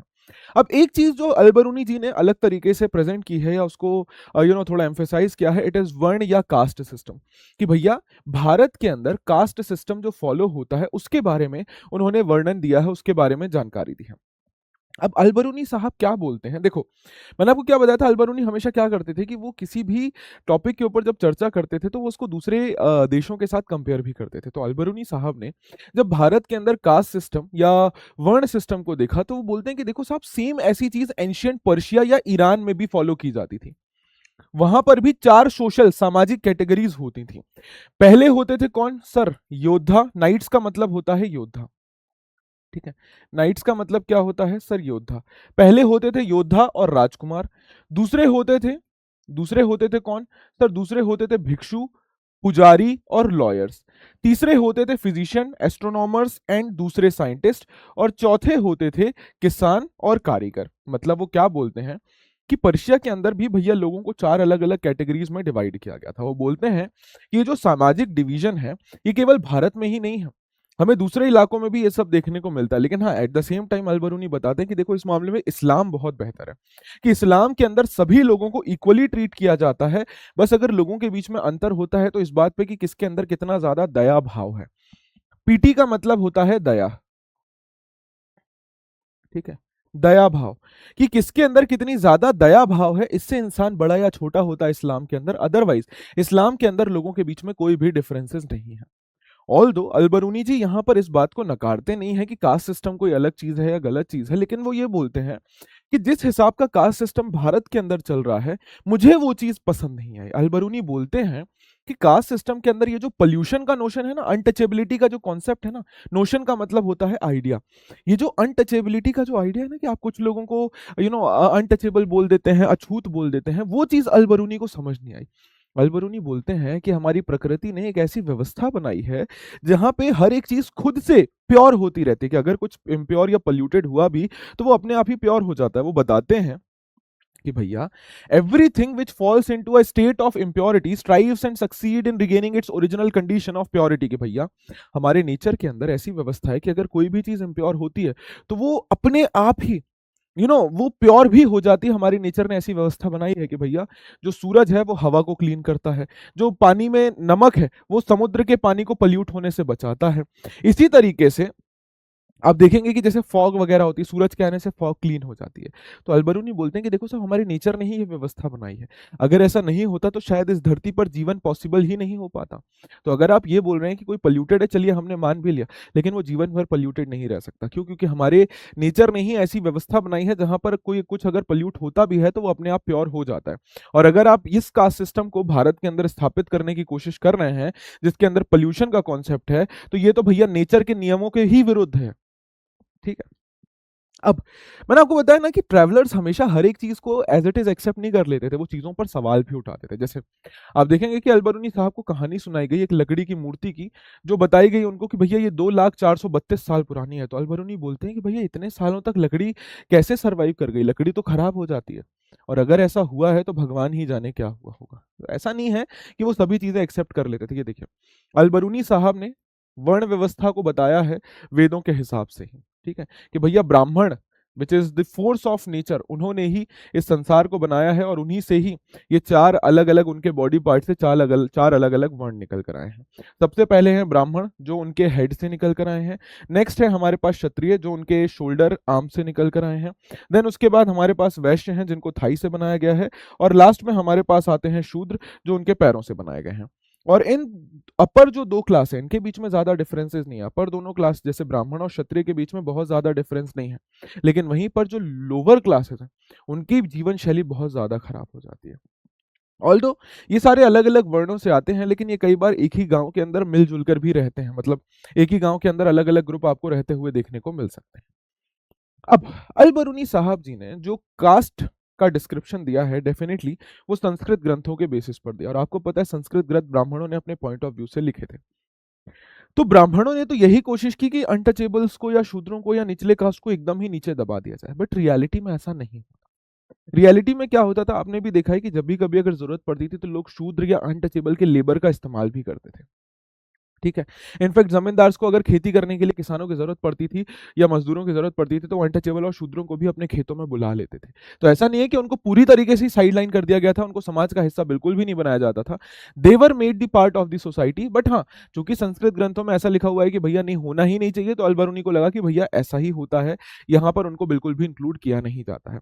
और यही एक सबसे बड़ी लिमिटेशन है अलबरूनी साहब के डिस्क्रिप्शन की, कि वो पूरी तरीके से संस्कृत ग्रंथ, नॉर्मेटिव टेक्स्ट क्या होते हैं जिसमें नियम कानून लिखे होते हैं, तो ये संस्कृत ग्रंथ जो हैं उन्हीं के बेसिस पर अलबरूनी जी ने भारत के समाज को समझने की कोशिश की। और चूंकि ये ब्राह्मणों के द्वारा लिखे गए थे, तो इसमें पूरी तरीके से हमें जो पॉइंट ऑफ व्यू मिलता है वो ब्राह्मणों का ही मिलता है। ठीक है। अब बात करते हैं इब्न बतूता साहब के बारे में। Ibn Battuta in the excitement of unfamiliar, हम ऑलरेडी देख चुके हैं कि इब्न बतूता साहब जब भारत पहुंचे थे, भारत आने से पहले वो ऑलरेडी बहुत सारी जगहों को घूम चुके थे, है ना। आपको पता है इब्न बतूता दिल्ली पहुंचे थे 14th सेंचुरी में, और उस समय दिल्ली एक विश्व व्यापार का एक हिस्सा था। यहाँ से बहुत दूर दूर आज के देशों में व्यापार चल रहा था। दिल्ली से होकर कम्युनिकेशन के नेटवर्क हो रखे थे। चाइना के साथ हमारे व्यापार थे, नॉर्थ वेस्ट अफ्रीका के साथ हमारे व्यापार थे, यूरोप के साथ हमारे व्यापार थे। इनफैक्ट अल बरूनी खुद भारत आने से पहले बहुत सारी अलग अलग जगहों को ट्रैवल करके आए थे, बहुत सारे अलग अलग पवित्र मंदिरों को घूम कर आए थे। उन्होंने लर्नेड मैन और रूलर्स से बातचीत की थी, काजी के साथ काजी बनकर उन्होंने खुद एज अ सर्विस की थी। बड़े बड़े शहरों को, कॉस्मोपॉलिटन का मतलब होता है अर्बन, कि वो बहुत ज्यादा बड़े बड़े शहरों को ऑलरेडी विजिट करके आए थे, वहां की जीवन शैली को देख कर आए थे, और ऐसे लोगों से मिलकर आए थे जो अरेबिक, पर्शियन, टर्किश और ना जाने कौन कौन सी भाषाएं बोलते थे। प्लस उनके पास खुद के बहुत सारे आइडियाज, इंफॉर्मेशन, एनेक्डोट्स का मतलब होता है स्टोरीज, बहुत सारी स्टोरीज थी। मतलब समझना, एक ऐसा व्यक्ति जो ऑलरेडी बहुत दूर दराज के इलाकों को घूम कर आया है, तो उसने कितनी सारी चीजें देखी होंगी। और अब अगर वो भारत आया है तो उसने हमेशा उसी चीज के बारे में डेफिनेटली बात की होगी जो उन्होंने कहीं पर भी नहीं देखी है। Same goes with Ibn Battuta. Ibn Battuta Bharat आने से पहले इतना ज्यादा ऑलरेडी विजिट करके आ चुके थे अलग अलग इलाकों को, इतने सारे अलग अलग एरियाज को ऑलरेडी वो घूम कर आ चुके थे, कि जब वो भारत पहुंचे तो उन्होंने उन्हीं चीजों का वर्णन किया जिसको लेकर वो अनफेमिलियर थे। और इसीलिए हमें देखने को मिलेगा कि जो भी डिस्क्रिप्शन अल बरूनी जी ने दिया, सॉरी इब्न बतूता जी ने दिया है, वो हमें देश या दुनिया में कहीं और देखने को नहीं मिलता है। ठीक है। अब देखो ना, अल बरूनी जी के पास कई सारी कहानियां थी, राजा महाराजा, आम लोग, है ना, महिलाओं के बारे में, हर एक चीज के बारे में। और अल बरूनी जी की एक आदत थी कि उनको जो भी चीज अनफेमिलियर है, वो जिसको नहीं जानते थे, उसको हमेशा हाईलाइट करते थे। तो अल बरूनी ने भारत के अंदर सबसे पहले विस्तृत विवरण दिया कोकोनट और पान के बारे में। कोकोनट का मतलब क्या होता है सर? कोकोनट मतलब नारियल, और पान, पान का पत्ता आपको पता ही है जो खाया है। He was completely unfamiliar with coconut and पान। वो बताते हैं कि भैया भारत में कोकोनट एक ऐसा फ्रूट है जो आदमी के सर जैसा दिखाई देता है, कि उसका पेड़ जो है वो खजूर के पेड़ जैसा है, लेकिन उसमें जो फल लगता है वो बाहर से कठोर और अंदर से सॉफ्ट होता है। ठीक है, ये आदमी के सर जैसा दिखाई देता है।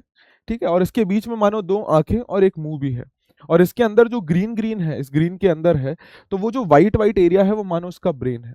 अब इस कोकोनट के ऊपर जो उसका कवर होता है, उस कवर से भारत के लोग रस्सियां भी बनाते हैं। और वो पान के बारे में बताते हैं कि मैं बहुत हैरान हुआ कि भारत के अंदर लोग सिर्फ एक पत्ते की खेती करते हैं, कि इसमें से कोई फल या कुछ भी निकल रहा है, सिर्फ पत्ते निकल रहे हैं। और इन पत्तों को खाने का भी एक बहुत अनोखा तरीका होता है, कि आप पहले सुपारी काटते हैं, फिर पान के ऊपर थोड़ा सा चूना लगाते हैं, फिर उसको फोल्ड करते हैं, उसके ऊपर लौंग लगाते हैं और उसको खा लेते हैं। ये देखिए, नटमैग, नटमैग का मतलब क्या होता है? सुपारी, कि उसको छोटे छोटे टुकड़ों में काटा जाता है, उसके बाद उसको चबाया जाता है, इसी के साथ पान का पत्ता लिया जाता है। बीटल का मतलब पान, उस पर थोड़ी सी चौक लगाई जाती है, और उसको ऐसे मिलाने के बाद फोल्ड करके उसमें क्लोव लगाकर, लौंग लगाकर खा लिया जाता है। So he was very amazed by this paan and coconut. दूसरा इंपॉर्टेंट वर्णन दिया है इब्न बतूता जी ने भारत के दो इंपॉर्टेंट शहरों के बारे में। पहला तो था दिल्ली, और दूसरा था दौलताबाद। आपको बताया दौलताबाद वॉज कहाँ सर? महाराष्ट्र के इलाकों में। इब्न बतूता बताते हैं कि भारत के शहर बहुत ज्यादा एक्साइटिंग थे, यहाँ पर बहुत सारी अपॉर्चुनिटीज थी, और इसी के साथ साथ ये शहर वर्थ वॉचिंग थे, कि उन्होंने ऐसे शहर दुनिया में कहीं और नहीं देखे थे। वो बताते हैं कि अगर इन शहरों में किसी व्यक्ति के पास तरीके हैं, रिसोर्सेज हैं, स्किल्स हैं, तो वो बहुत बढ़िया तरीके से यहाँ अपना जीवन काट सकते हैं। इब्न बतूता बताते हैं कि भारत के शहर में बहुत ज्यादा पॉपुलेशन रहती थी, और ये शहर बहुत ज्यादा अमीर होते थे। हाँ, अगर कभी कोई युद्ध वगैरह नहीं हुआ तो उसे छोड़कर जनरली ये शहर बहुत रिच होते थे, बहुत रईस होते थे। इब्न बतूता बताते हैं कि यहाँ के शहरों की जो गलियां होती थी बहुत ज्यादा क्राउडेड होती थी। यहाँ पे हमेशा बहुत ज्यादा भीड़ भाड़ होती थी, और इन गलियों में बहुत खूबसूरत, बहुत ब्राइट, सुंदर मार्केट लगते थे, जिसमें दुनिया जहान का सामान मिलता था। इब्न बतूता दो शहरों का बहुत बढ़ चढ़कर जिक्र करते हैं। एक तो दिल्ली, कि भैया दिल्ली मानो दुनिया का एक बहुत बड़ा शहर है, और बहुत वास्ट सिटी है, और भारत की सबसे बड़ी शहर है, जिसमें बहुत बड़ी पॉपुलेशन रहती है। और दूसरा वो बात करते हैं दौलताबाद के बारे में, कि ये भी दिल्ली के बराबर ही साइज में बड़ा है, और ये भी बहुत इंपॉर्टेंट शहर है। यहाँ पर देखिए वो किस प्रकार से बता रहे हैं कि दिल्ली का किस प्रकार से पूरा बना हुआ है, दिल्ली की कैसे ऊंची ऊंची दीवारें हैं, ऊंचे ऊंचे गेट्स हैं, वो सारी चीजें। इसी के साथ साथ अलग अलग गेट्स के बारे में बताते हैं, जिनको दरवाजा बोला जाता है। जैसे बुदाऊं दरवाजा सबसे बड़ा, वो बताते हैं। फिर मांडवी दरवाजा की बात करते हैं, जिससे कि आप अनाज के मार्केट में घुसते हैं। उसके बाद है गुल दरवाजा, गुल दरवाजा से आप एक बगीचे में चले जाते हैं। ठीक है, दिल्ली के शहर में वो बताते हैं कि मुझे एक बहुत ही खूबसूरत कब्र भी देखने को मिली, जिसके ऊपर बहुत सारे गुंबद बने हुए हैं, जहां पर बहुत सुंदर फूल लगते हैं। ठीक है, ट्यूबर रोज, जैस्मिन, वाइल्ड रोज, ये सारे फूल वहां पर ऑल सीजन उगते हैं। ये तुगलकाबाद फोर्ट दिल्ली का एक इमेज है। इसी के साथ साथ वो बताते हैं कि बाजार सिर्फ वो जगह नहीं होती थी जहां पर सिर्फ सामान का लेन देन होता था। वो बताते थे कि बाजार वो जगह भी होती थी जहां पर कई सारे सांस्कृतिक कार्यक्रम भी होते थे, सामाजिक और सांस्कृतिक कार्यक्रम भी होते थे। कि हर बाजार में पहली चीज तो मॉस्क, मस्जिद और मंदिर होती थी, और कुछ जगहों पर ऐसे प्लेसेस या प्लेटफॉर्म बने होते थे जहां पर म्यूजिशियन, डांसर आकर रात के समय में अपनी परफॉर्मेंसेस देते थे। अब ये देखिए, वो दौलताबाद के बारे में खासकर ये बात कर रहे हैं कि दौलताबाद में जो मार्केट प्लेस है, यहाँ पे मेल और फीमेल सिंगर जो हैं, ठीक है, मेल और फीमेल सिंगर जो हैं, ये एक मार्केट जिसका नाम है तराबाबाद, तराबाबाद नाम के मार्केट में यहाँ पर हर रोज शाम को मेल और फीमेल सिंगर मार्केट के बीच में आके डांस और म्यूजिक का परफॉर्मेंस देते हैं, और लोग इसको बहुत ज्यादा एंजॉय करते हैं। ठीक है, अब जहां पर इब्न बतूता हमें बता रहे हैं कि शहर बहुत इंपॉर्टेंट होते थे और शहरों से बहुत अच्छा व्यापार हो रहा था, eight the same time Ibn Battuta indirectly हमें ये भी बता रहे थे कि भारत के जो शहर हैं वो इतने इंपॉर्टेंट, इतने रिच इसलिए थे क्योंकि भारत के अंदर एग्रीकल्चर बहुत अच्छी हो रही थी। अपन हर मोड़ पे यही बात करते हैं कि जब किसी देश के अंदर खेती अच्छी होगी तो उस देश के शहर भी बहुत ज्यादा बड़े बड़े होंगे। ये एक रीजन होता है वहां पे बड़े शहरों होने का। तो इब्न बतूता ऑल्दो डायरेक्टली हमें ये नहीं बता रहे हैं कि भारत के गांव बहुत इंपॉर्टेंट थे या बहुत अच्छे थे, लेकिन हाँ, इतिहासकार इससे ये डेफिनेटली अंदाजा लगा पा रहे हैं कि हमारे जो शहर थे वो उनको इतना ज्यादा प्रॉफिट या वेल्थ क्यों मिल पा रहा था। क्यों? क्योंकि भैया हमारे गांव में बहुत अच्छी खासी खेती हो रही थी। इब्न बतूता हमारे एग्रीकल्चर के बारे में थोड़ा सा जिक्र करते हैं कि हमारे यहाँ की खेती बहुत ज्यादा प्रोडक्टिव थी, क्योंकि हमारी यहाँ की मिट्टी बहुत ज्यादा उपजाऊ थी, जिसके चलते हमारे किसान साल में 2 फसल उगाते थे। जिसके चलते हमारे किसान साल में 2 फसल उगाते थे। इसी के साथ साथ वो बोलते हैं कि भारत के शहर व्यापार में भी बहुत ज्यादा इन्वॉल्व थे, कि एशिया के अंदर भारत से बहुत जबरदस्त व्यापार होता था। वो बताते हैं कि भारत के जो खासकर कपड़े थे वो ना केवल वेस्ट एशिया बट साथ ही साथ साउथ ईस्ट एशिया में भी बहुत ज्यादा डिमांडेड थे, और इसी कारण से हमारे यहाँ का सामान बहुत बिकता था उनके मार्केट में, जिससे भारत में बहुत पैसा आता था। वो बताते हैं कि इंडिया के कपड़े, जैसे कुछ कॉटन के कपड़े हो गए, मुस्लिन के कपड़े हो गए, सिल्क, ब्रोकेड, सेटिन, इनकी डिमांड बहुत ज्यादा थी दुनिया जहान में। और कुछ मुस्लिन के कपड़े तो इतने महंगे होते थे कि आम आदमी उसको खरीद भी नहीं सकता था। यू कैन सी हियर इस पैटर्न, ये देख रहे हैं आप, कपड़े के ऊपर ये बुनाई की गई है, ये कोई कलर से नहीं की गई है, ये काले कलर के धागे से की गई है। और ये जो वीविंग पैटर्न होता है इसको बोला जाता है इकात वीविंग। क्या बोला जाता है? इकात वीविंग पैटर्न। ठीक है, इस बुनाई के पैटर्न को बोला जाता है इकात वीविंग पैटर्न। मेरी बात सुन रहे हैं? इकात वीविंग पैटर्न, याद रखिएगा इस चीज को। अब अल बरूनी साहब इसी के साथ साथ हमें जानकारी देते हैं अबाउट दी कम्युनिकेशन सिस्टम। वो बोलते हैं कि भारत का जो कम्युनिकेशन सिस्टम था वो भी बहुत ज़्यादा अनोखा और बहुत ज़्यादा फास्ट था। वो बताते हैं कि भारत के अंदर जो दूरसंचार व्यवस्था थी, या जो मैसेज को एक जगह से दूसरी जगह पहुंचाने की व्यवस्था थी, वो बहुत ज़्यादा फास्ट थी। वो बोलते हैं कि व्यापार करने के लिए सारे रास्तों को बहुत बढ़िया तरीके से मेंटेन किया गया था, और उन रास्तों पे गेस्ट हाउस और इन्स होते थे जहां पर व्यापारी रात को रुक सकते थे। इसी के साथ साथ इब्न बतूता बताते हैं कि भारत का जो पोस्टल सिस्टम था, जो संदेश व्यवस्था थी, जो पोस्ट व्यवस्था थी, वो बहुत ज्यादा फास्ट थी और बहुत ज्यादा एफिशिएंट थी। और इसके चलते व्यापारी एक जगह से दूसरी जगह केवल इंफॉर्मेशन ही नहीं बल्कि पैसे भी बहुत जल्दी पहुंचा सकते थे।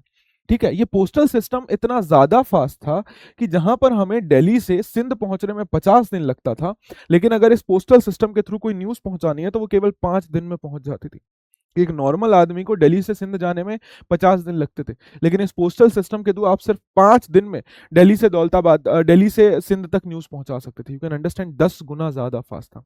अब ये जो पोस्टल सिस्टम था, दिस वॉज रिले सिस्टम। ये जो पोस्टल सिस्टम था ये एक रिले पोस्ट था। ठीक है, कैसा पोस्ट था sir? Relay post. Relay post क्या होता है? आपने कभी वो रेस देखी है जिसको 4 लोग मिलकर खत्म करते हैं, कि एक पॉइंट से बंदे ने भागना शुरू किया हाथ में एक डंडा लेके, और आगे जाकर जाकर जाकर एक पॉइंट पे आके दूसरा बंदा उसका वेट कर रहा है।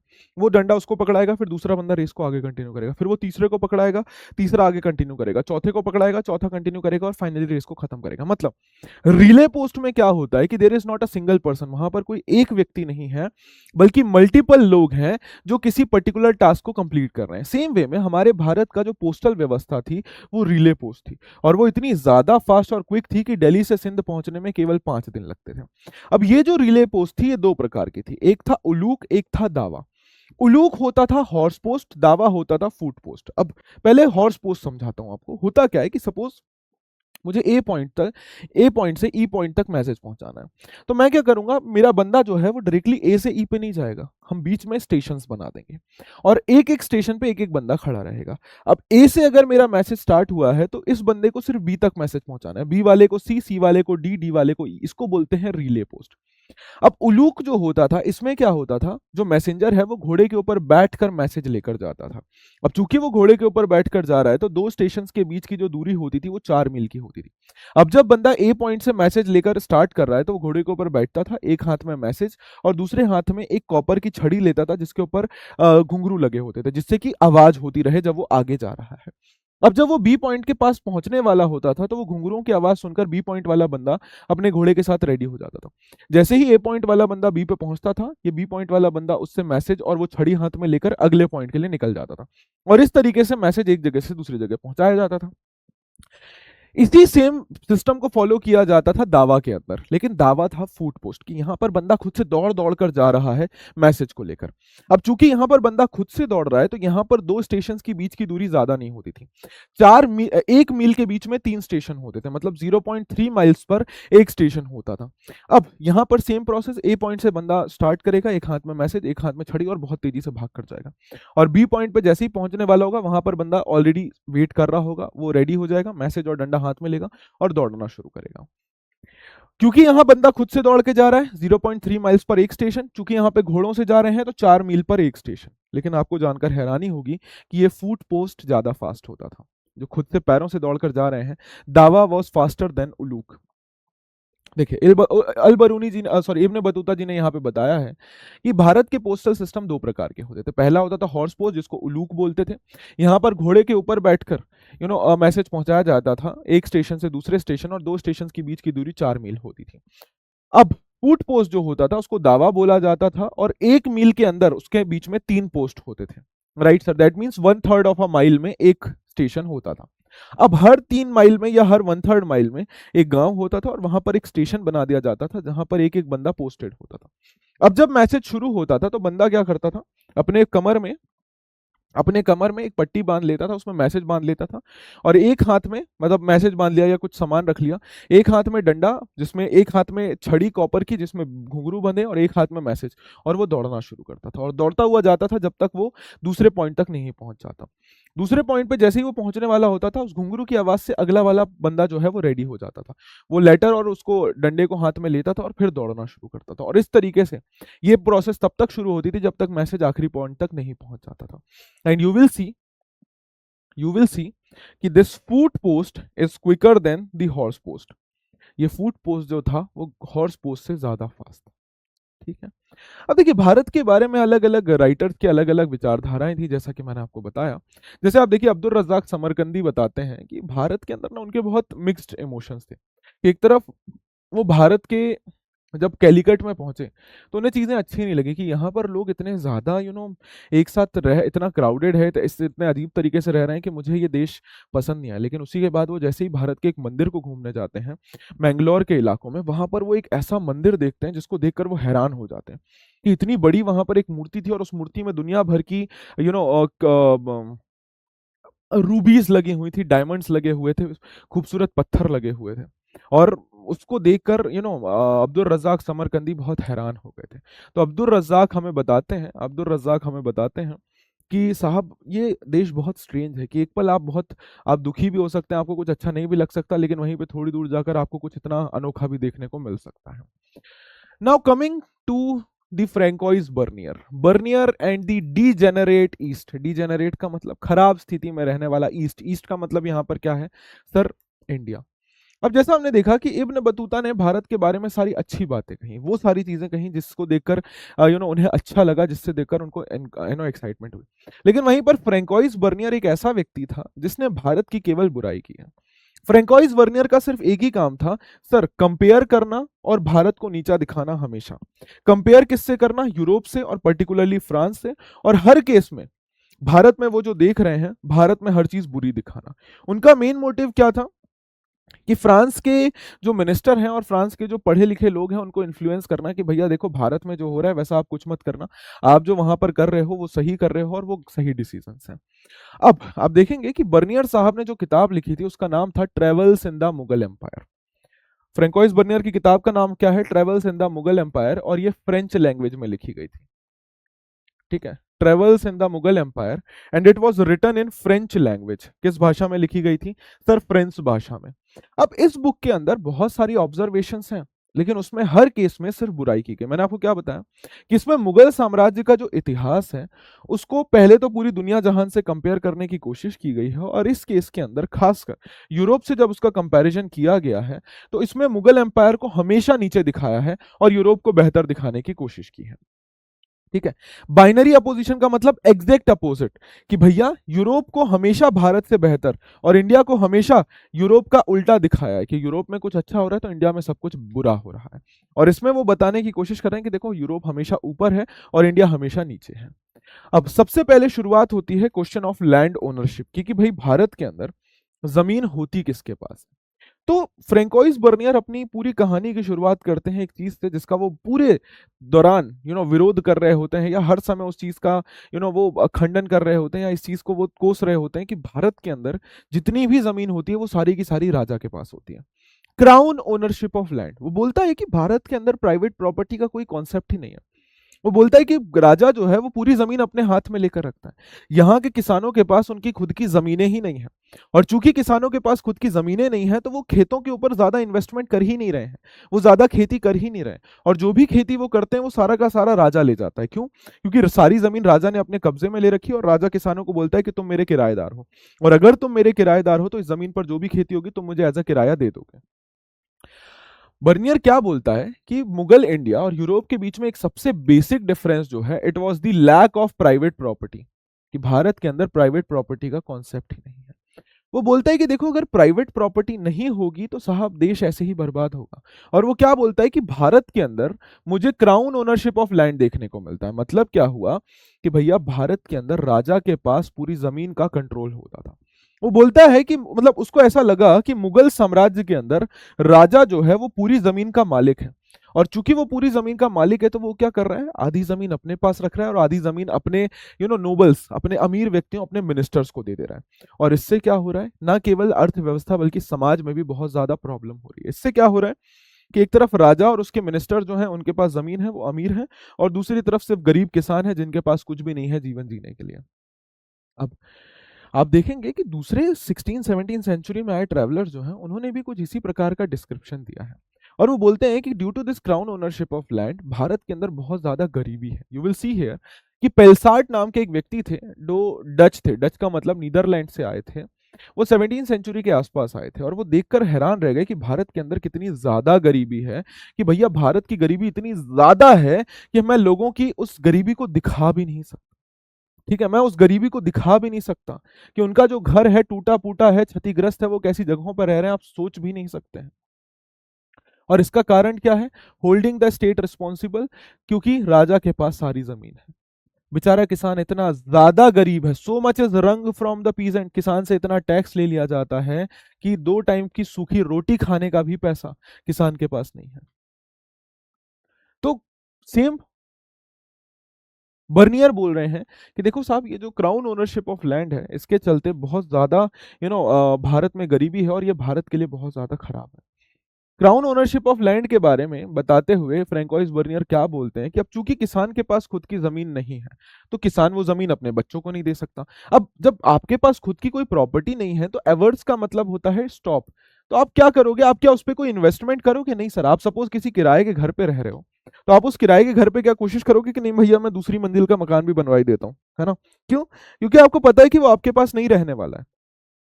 सेम वे में हमारे भारत में किसानों के साथ ऐसा हो रहा था। क्योंकि हमारे किसानों को पता था कि भैया हमें कुछ मिलना जाना तो है नहीं, तो अल्टीमेटली हमें क्या देखने को मिलता है कि किसान खेती में ज्यादा इन्वेस्टमेंट करना नहीं चाहते थे। अब इन्वेस्टमेंट नहीं कर रहे हैं, खेती बेटर नहीं हो रही है, खेती बेटर नहीं हो रही है, तो अल्टीमेटली जो भी थोड़ा बहुत प्रोडक्शन हो रहा है राजा ऐसा टैक्स ले जा रहा है और किसान बेचारे गरीब ही रह जा रहे हैं। प्राइवेट प्रॉपर्टी ना होने के कारण हमारे भारत के अंदर ऐसी कोई क्लास ही निकल कर नहीं आई। मतलब जैसे होता है ना जिसको जमींदार बोलते हैं, कि भैया लैंडलॉर्ड्स या लैंड ओनर की क्लास ही नहीं है जो खेती में इन्वेस्ट करें या खेती को बेटर करें। क्यों? क्योंकि किसी के पास खुद की प्राइवेट प्रॉपर्टी है ही नहीं। अगर किसी बंदे के पास खुद की प्राइवेट प्रॉपर्टी होती तो उससे कुछ अमीर लोग निकल कर आते जिनके पास बड़ी बड़ी जमीनें हैं, और वो उन जमीनों पर इन्वेस्टमेंट करते और उससे खेती बढ़ती जिससे पूरे राज्य को फायदा होता। लेकिन चूंकि भारत में प्राइवेट प्रॉपर्टी का कोई कॉन्सेप्ट ही नहीं है तो भारत में कोई जमींदार है ही नहीं जो जमीन को मेंटेन कर सके, उसको बेटर कर सके। और इसी कारण से हमारा जो खेती है, रुइनेशन का मतलब खराब, नष्ट होना, हमारी खेती बुरी तरीके से नष्ट हो रही है। किसानों को बहुत ज्यादा लूटा जा रहा है, ऑप्रेस किया जा रहा है, और इसी कारण से हमारे जो सभी सेक्शन ऑफ दी सोसाइटी हैं उनकी जीवन शैली खराब हो रही है। सिर्फ राजा और उसके मिनिस्टर्स ही हैं जो एक अच्छा जीवन शैली जी रहे हैं, बाकी सब के सब बहुत ज्यादा गरीब हैं और बहुत मुश्किल से अपना जीवन जी रहे हैं। ये देखिए, फ्रैंकोइस बर्नियर बता रहे हैं कि भैया हिंदुस्तान एक बहुत बड़ा देश है, ठीक है, जहां पर सिर्फ हर तरफ रेगिस्तान, बंजर जमीनें, माउंटेन और बहुत गंदे खेत हैं, और बहुत कम पॉपुलेशन यहाँ पर रह रही है। और अगर जो भी थोड़ी बहुत जमीन है उसको भी बहुत सालों से खेती नहीं की गई है। क्यों? क्योंकि किसान खेती करना ही नहीं चाहते। क्यों? क्योंकि किसानों के पास खुद की जमीन नहीं है। सरकार उनसे इतना ज्यादा टैक्स ले लेती है कि अल्टीमेटली किसान खेती करना ही नहीं चाहता है। ठीक है। और अब चूंकि बेचारे किसान अगर टैक्स पे नहीं कर पाते तो उनको पकड़कर गुलाम बना लिया जाता है।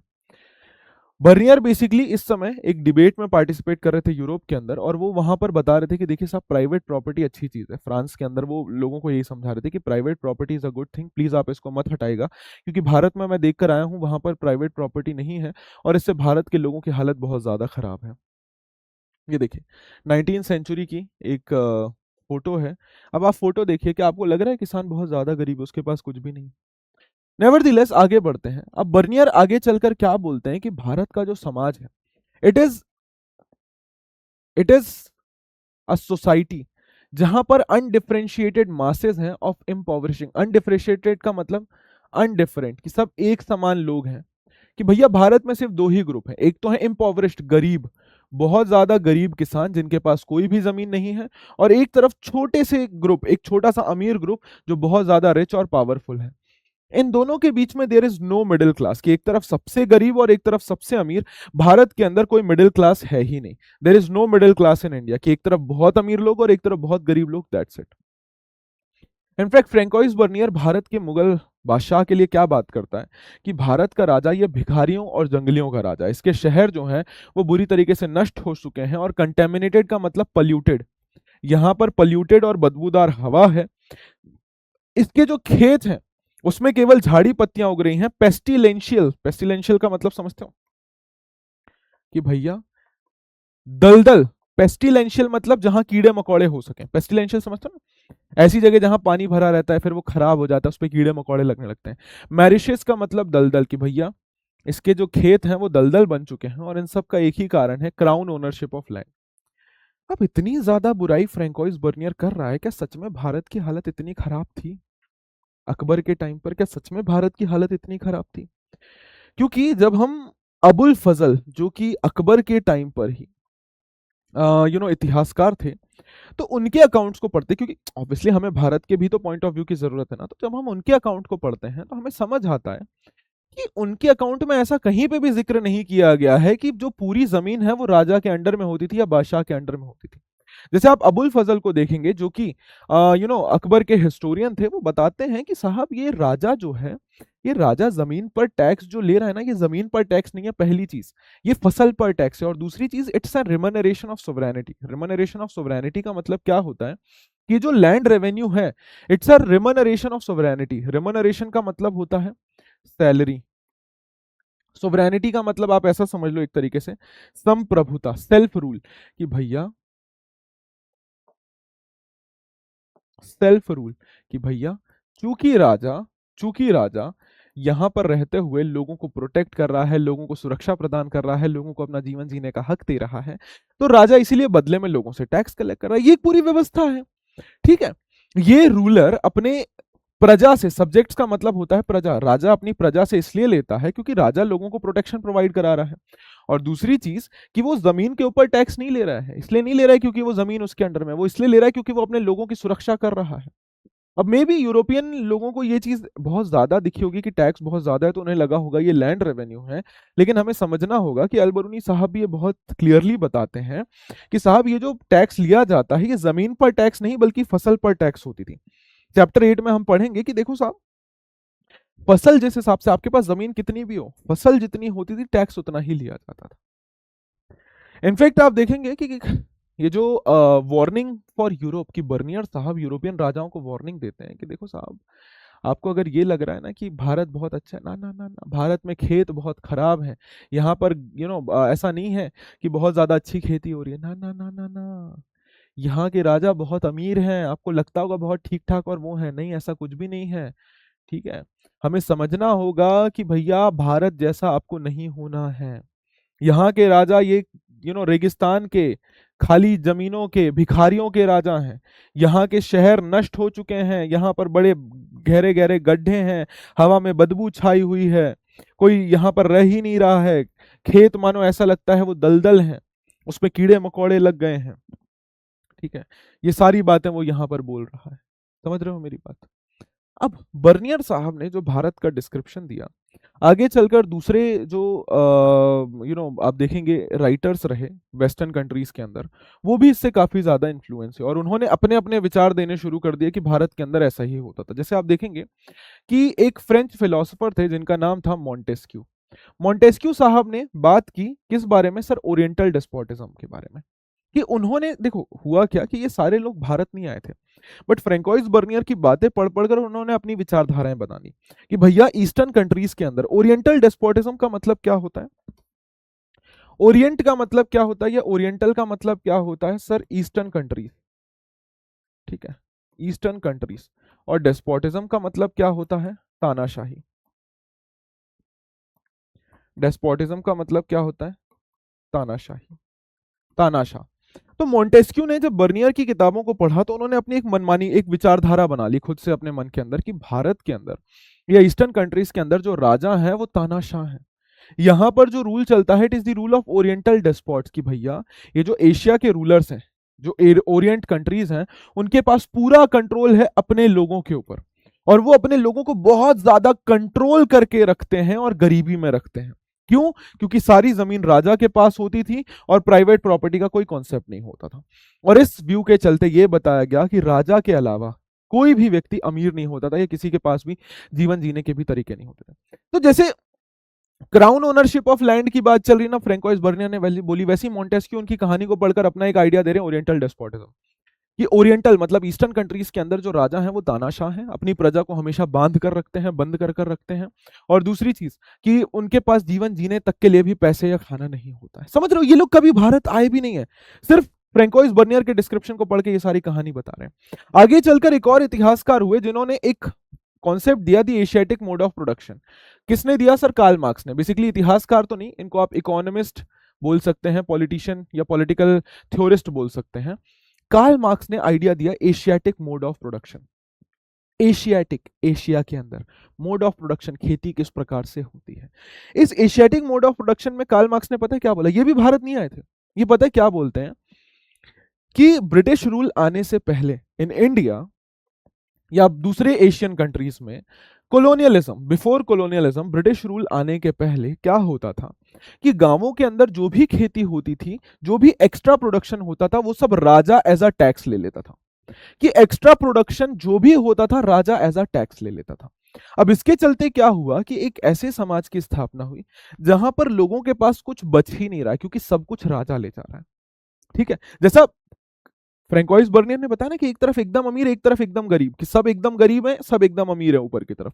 तो वैसे ही कार्ल मार्क्स बोल रहा है कि क्यों ऐसा हो रहा है? क्योंकि राजा जो एक्स्ट्रा प्रोडक्शन हो रहा है, सरप्लस हो रहा है, वो सब एज अ टैक्स ले जा रहा है। इसके चलते क्या हुआ सर? ऐसी विलेज सोसाइटीज का डेवलपमेंट होना शुरू हुआ जहां पर लोग इगैलिटेरियन, लोग इक्वल हैं। क्यों? क्योंकि उनके बीच में कोई डिफरेंस ही नहीं है, किसी के पास पैसा ही नहीं है, जो भी एक्स्ट्रा प्रोडक्शन होता है सब राजा ले जाता है।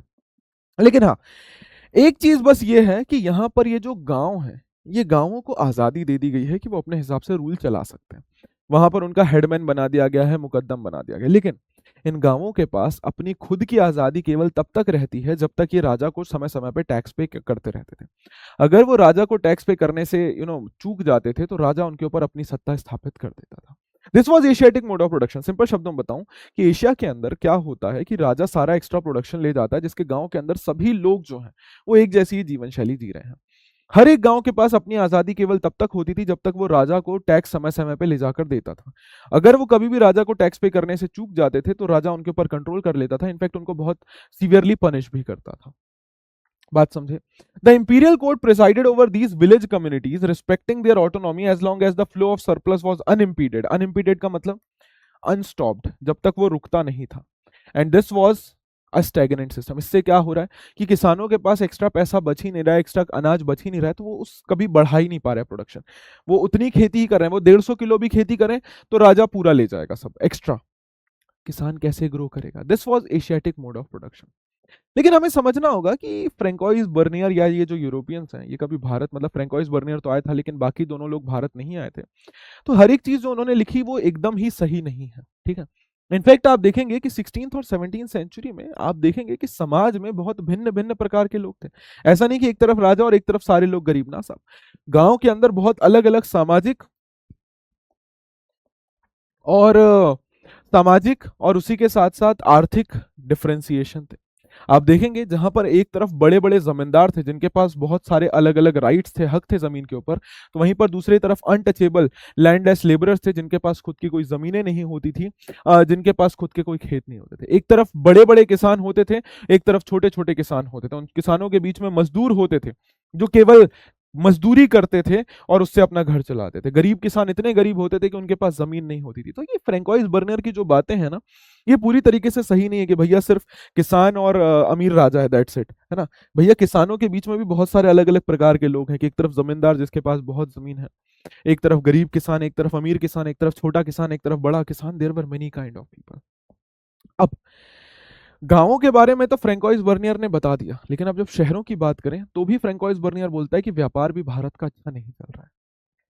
लेकिन फ्रैंकोइस बर्नियर जो भी बातें बोल रहा है या बता रहा है ना, उनको पूरी तरीके से एक्सेप्ट कर पाना मतलब सही नहीं लग रहा है। क्योंकि एक तरफ फ्रैंकोइस बर्नियर बोल रहा है भारत में सब बुरा चल रहा है, और दूसरी तरफ वो खुद ही कुछ ऐसी चीजें बता रहा है जिससे उसकी बातें गलत साबित हो जा रही हैं। आप देखो कि फ्रैंकोइस बर्नियर पूरी कोशिश कर रहा है कि वो भारत को केवल बुरा ही दिखाए, वो मुगल राजा को केवल और केवल तानाशाह, टिरैनिकल का मतलब होता है तानाशाह, दिखाए, है ना।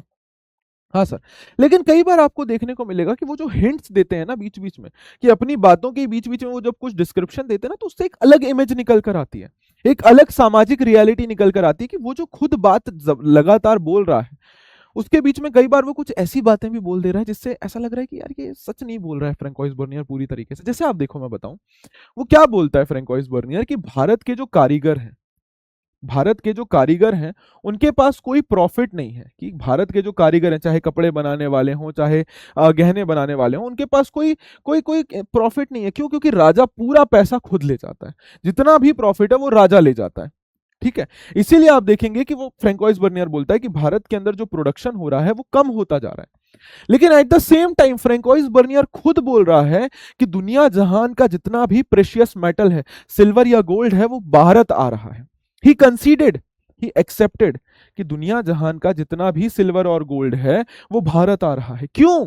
क्योंकि भारत का सामान पूरी दुनिया में बहुत ज्यादा डिमांडेड है, और इसी के लिए भारत को गोल्ड और सिल्वर में पेमेंट मिल रही है। इनफैक्ट वो बोलता है कि भारत में एक बहुत ही अमीर वर्ग है जो व्यापार करता है, समुद्री रास्ते के थ्रू लंबी दूरी से व्यापार कर रहा है। समझ रहे हो मेरी बात, मैं क्या कहना चाह रहा हूं? समझ रहे हो? जैसे ये देखना, अभी तक फ्रैंकोइस बर्नियर बुराई बुराई करता है, अब ये वाली बात सुनना। फ्रैंकोइस बर्नियर क्या बोल रहा है कि भैया भारत के अंदर बहुत बड़ी बड़ी जमीनें हैं, और इनमें से कुछ जमीनें बहुत फर्टाइल हैं। जैसे वो बंगाल की बात करता है कि मानो बंगाल इजिप्ट से ज्यादा फर्टाइल है, और यहाँ पर राइस, कॉर्न और दूसरी इंपॉर्टेंट कमोडिटीज ग्रो की जा रही हैं। इसी के साथ साथ आप देखो कि सिल्क, कॉटन, इंडिगो ये भी उगाया जा रहा है जो इजिप्ट में नहीं उगाया जाता। इसी के साथ साथ भारत के कई सारे ऐसे हिस्से हैं जहां पर पॉपुलेशन बहुत ज्यादा है, जो जमीन को बहुत बढ़िया तरीके से खेती कर रहे हैं। यहाँ के जो कारीगर हैं वो खुद से ही कारपेट बना रहे हैं, ब्रोकेड्स बना रहे हैं, एम्ब्रॉयडरी कर रहे हैं, गोल्ड और सिल्वर के कपड़े बना रहे हैं, सिल्क के, कॉटन के कपड़े बना रहे हैं, जिसको दुनिया में और विदेशों में यूज किया जा रहा है। अब समझो मेरी बात, कि एक तरफ वो बोल रहा है भारत में हर चीज डिक्लाइन हो रही है, खराब हो रही है, और दूसरी तरफ खुद ही ये डिस्क्रिप्शन दे रहा है। कैसे उसकी बात आप समझोगे, कैसे उसकी बात आप मानोगे? ये देखो, ये भारत के अंदर एक सोने का चम्मच जिसके अंदर डायमंड्स लगे हुए हैं। अब सोचो अगर कारीगर के पास प्रॉफिट नहीं होता तो वो इतनी खूबसूरत चीजें बना पाता? पॉसिबल नहीं है ना सर। इनफैक्ट आप देखेंगे कि जहां पर बर्नियर बोल रहा है कि भारत के अंदर ज्यादा शहरों का विकास नहीं हो रहा है, वहीं पर यू विल सी कि भारत की 15% पॉपुलेशन, उस समय जब बर्नियर भारत आया था, भारत की 15% पॉपुलेशन शहरों और कस्बों में रह रही थी। सेम टाइम पे यूरोप की केवल 5 से 6% पॉपुलेशन शहरों में रह रही थी। तो हाउ कैन यू से भारत कम विकसित? 17वीं सेंचुरी में भारत की 15% पॉपुलेशन शहरों में थी, और उस सेम टाइम पर यूरोप की सिर्फ 5% पॉपुलेशन शहरों पर रह रही थी। This was on average higher the proportion of urban population in western Europe in the same period. ठीक है। तो बर्नियर ने इसका भी विरोध किया कि भैया देखो, ये जो मुगल शहर है ना, ये कैंप टाउन है। कैंप टाउन समझते हो? कैंप समझते हो ना? हम कहीं पे जाते हैं, कैंप लगाते हैं, रुकते हैं, फिर कैंप हटा के चले जाते हैं। तो बोलते हैं कि जो शहर आप बोल रहे हो ना, ये शहर ऐसे शहर नहीं, ये कैंप टाउन है। कैसे कैंप टाउन? कि राजा सपोज कहीं विजिट करने गया तो उसके इर्द गिर्द एक बड़ा सा शहर बन गया थोड़े से टाइम में, ताकि राजा को सेवा प्रदान की जा सके। और जैसे ही राजा वहां से निकला वो शहर भी खत्म हो गया। ये कैंप टाउन्स हैं, ये कोई परमानेंट टाउन्स नहीं है। वो बोलता है कि भारत के ये जो शहर हैं ये कैंप टाउन्स हैं, जो अस्तित्व में आते हैं जब राजा वहां पे होता है, और जब राजा वहां से चला जाता है तो ये कैंप टाउन्स भी खत्म हो जाते हैं। ठीक है। और इसी कारण से भारत के अंदर कोई बहुत बड़े बड़े शहर हैं ही नहीं, क्योंकि राजा महाराजा इतना कोई खास ऐसा वो कर नहीं रहे हैं। और साथ ही साथ ऐसे कोई बहुत सारे व्यापारी या कोई ऐसे कारीगर वर्ग भी देखने को नहीं मिलता जो राजा के साथ चल रहा हो, या राजा के कहने पर काम कर रहा हो, या राजा के संरक्षण में काम कर रहा हो। क्यों? क्योंकि राजा कुछ ऐसा लोगों को प्रोवाइड ही नहीं करा रहा है जिससे कि मैन्युफैक्चर का डेवलपमेंट हो पाए। राजा ऐसे कोई स्टेप्स ही नहीं ले रहा है जिससे कारीगरी बढ़ सके, मैन्युफैक्चरिंग बढ़ सके।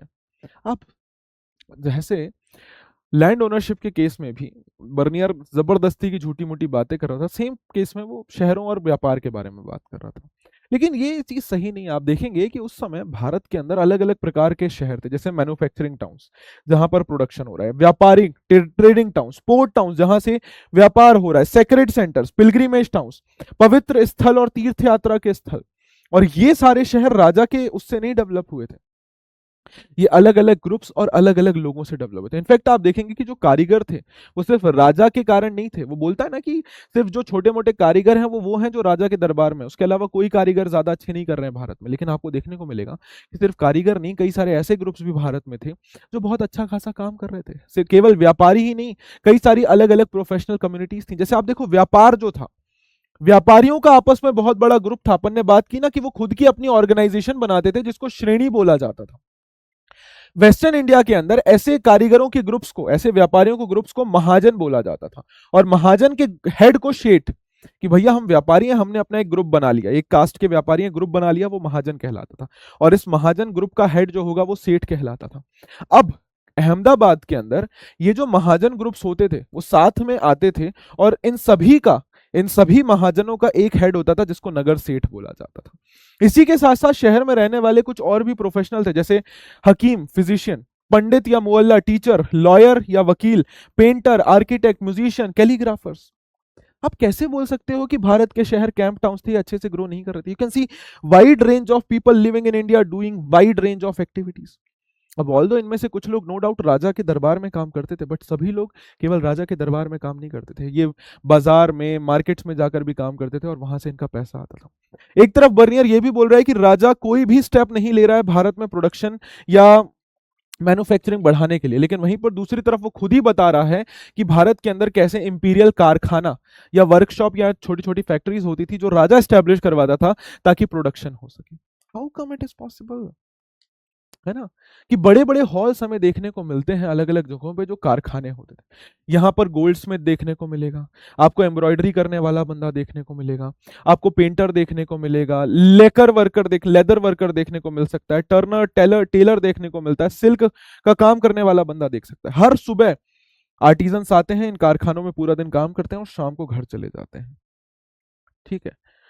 एंड यू कैन अंडरस्टैंड कैसे ये चीज सही है। वो बोल रहा है कि कारीगर ऑल तो कुछ अच्छा काम नहीं कर रहे, लेकिन वो खुद ही बोल रहा है कि भारत में कई सारे कारखाने। His account is contrasting himself, वो उसी की बातों को कॉन्ट्रास्ट कर रहे हैं। नेवरदिलेस, लेस्ट विमेन स्लेव्स एंड सती। अब ये जो फॉरेन ट्रैवलर्स आए और इन्होंने जो जो बातें कही, उनमें आप देखिए कई चीजें उनको जो लगी वो नॉर्मल लगी, कि उन्होंने वो कोई भी चीज अनोखी नहीं लगी, उन्होंने उसको एक्सेप्ट कर लिया क्योंकि शायद उनके देश में भी वैसा ही होता होगा। खासकर यहाँ पे बात करेंगे हम महिलाओं की स्थिति के बारे में, गुलामों के बारे में और सती प्रथा के बारे में। ठीक है, कि महिलाओं की, सती प्रथा की, मजदूरों की क्या स्थिति थी। तो मैंने क्या बताया कि महिलाओं की स्थिति की अगर बात की जाए तो आप देखेंगे कि कुछ लोग जो थे उनको नॉर्मल लगा कि ठीक चल रहा है, लेकिन कुछ लोग जो थे वो उससे बहुत ज्यादा हैरान हुए।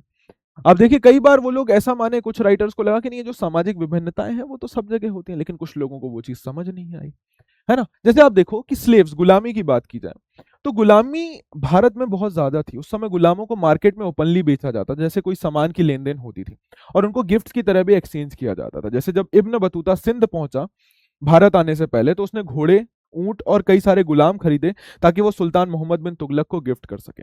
इनफैक्ट जब वो मुल्तान पहुंचा तो मुल्तान पहुंचकर वहां के गवर्नर को उसने घोड़े और कुछ गुलाम और कुछ आप देखेंगे ड्राई फ्रूट्स, आलमंड्स, बादाम वगैरह और काजू किशमिश वगैरह गिफ्ट किया। तो मतलब स्लेव्स ओपनली मार्केट में कमोडिटी की तरह बेचे और खरीदे जाते थे, और इनफैक्ट गुलामों का एक बड़ा मार्केट होता था और इनको गिफ्ट्स की तरह एक्सचेंज भी किया जाता था। इनफैक्ट मोहम्मद बिन तुगलक बताता है कि इब्न बतूता को एक सूफी संत के उपदेश से इतना अच्छा लगा कि उन्होंने उस सूफी संत, जिनका नाम नासिरुद्दीन था, उस सूफी संत को 100,000 टंका और 200 स्लेव्स दिए थे। ठीक है, मतलब इब्न बतूता बताता है कि मोहम्मद बिन तुगलक को नासिरुद्दीन नाम के एक प्रीचर, एक संत का उपदेश इतना अच्छा लगा था कि उन्होंने नासिरुद्दीन को 200 टंका, टंका मतलब कॉइन्स उस टाइम पे चलते थे, और 2000 टंका, मतलब सॉरी 1000 टंका और 200 गुलाम स्लेव्स दान में दिए थे। किसने? मोहम्मद बिन तुगलक ने। किसको? सर नासिरुद्दीन नाम के शेख को। कौन बताता है हमें इसके बारे में? Sir Ibn Battuta. ठीक है, इब्न बतूता ने नहीं दिए थे, मोहम्मद बिन तुगलक ने दिए थे। इसकी जानकारी हमें इब्न बतूता देता है। ठीक है, अब इब्न बतूता इनफैक्ट हमें बताता है कि अलग अलग प्रकार के स्लेव्स होते थे, स्लेव्स के बीच में भी डिफरेंस होता था। जैसे फीमेल स्लेव्स जो होती थी वो राजा या सुल्तान की सर्विस में भी होती थी और इनको डांस और म्यूजिक आता था, और ये राजा की एंटरटेनमेंट के लिए डांस और म्यूजिक भी करती थी। इनफैक्ट मोहम्मद बिन तुगलक ने कुछ फीमेल स्लेव्स को अपने मिनिस्टर्स के पीछे भी लगा रखा था, उनका जासूस बना के, कि जाकर हमें उनकी जानकारी देते रहो। इब्न बतूता बताता है कि देखो साहब, ये एम्परर की हैबिट थी कि हर अमीर व्यक्ति के पीछे वो अपने गुलाम, महिला गुलामों को ऐसा जासूस रखता था। इनफैक्ट कुछ महिलाएं ऐसी थीं जो जासूस की तरह किसी भी अमीर व्यक्ति के घर में घुस सकती थी और कोई रोक टोक नहीं था उनको, क्योंकि राजा उनको ये परमिशन देता था। स्लेव्स को जनरली डोमेस्टिक काम के लिए यूज किया जाता था, और इब्न बतूता बताता है कि आम लोगों के लिए वो बहुत इंपॉर्टेंट थी। ठीक है, जैसे खासकर विमेन स्लेव जो होती थी उनका प्राइस बहुत कम होता था, तो इसीलिए हर घर में आप देखेंगे कि जनरली एक या दो स्लेव्स होती थी जो जनरली क्या करती थी, घर के काम करती थी या डोला उठाने का काम करती थी। पैलेंक्विन बियरर समझते हो?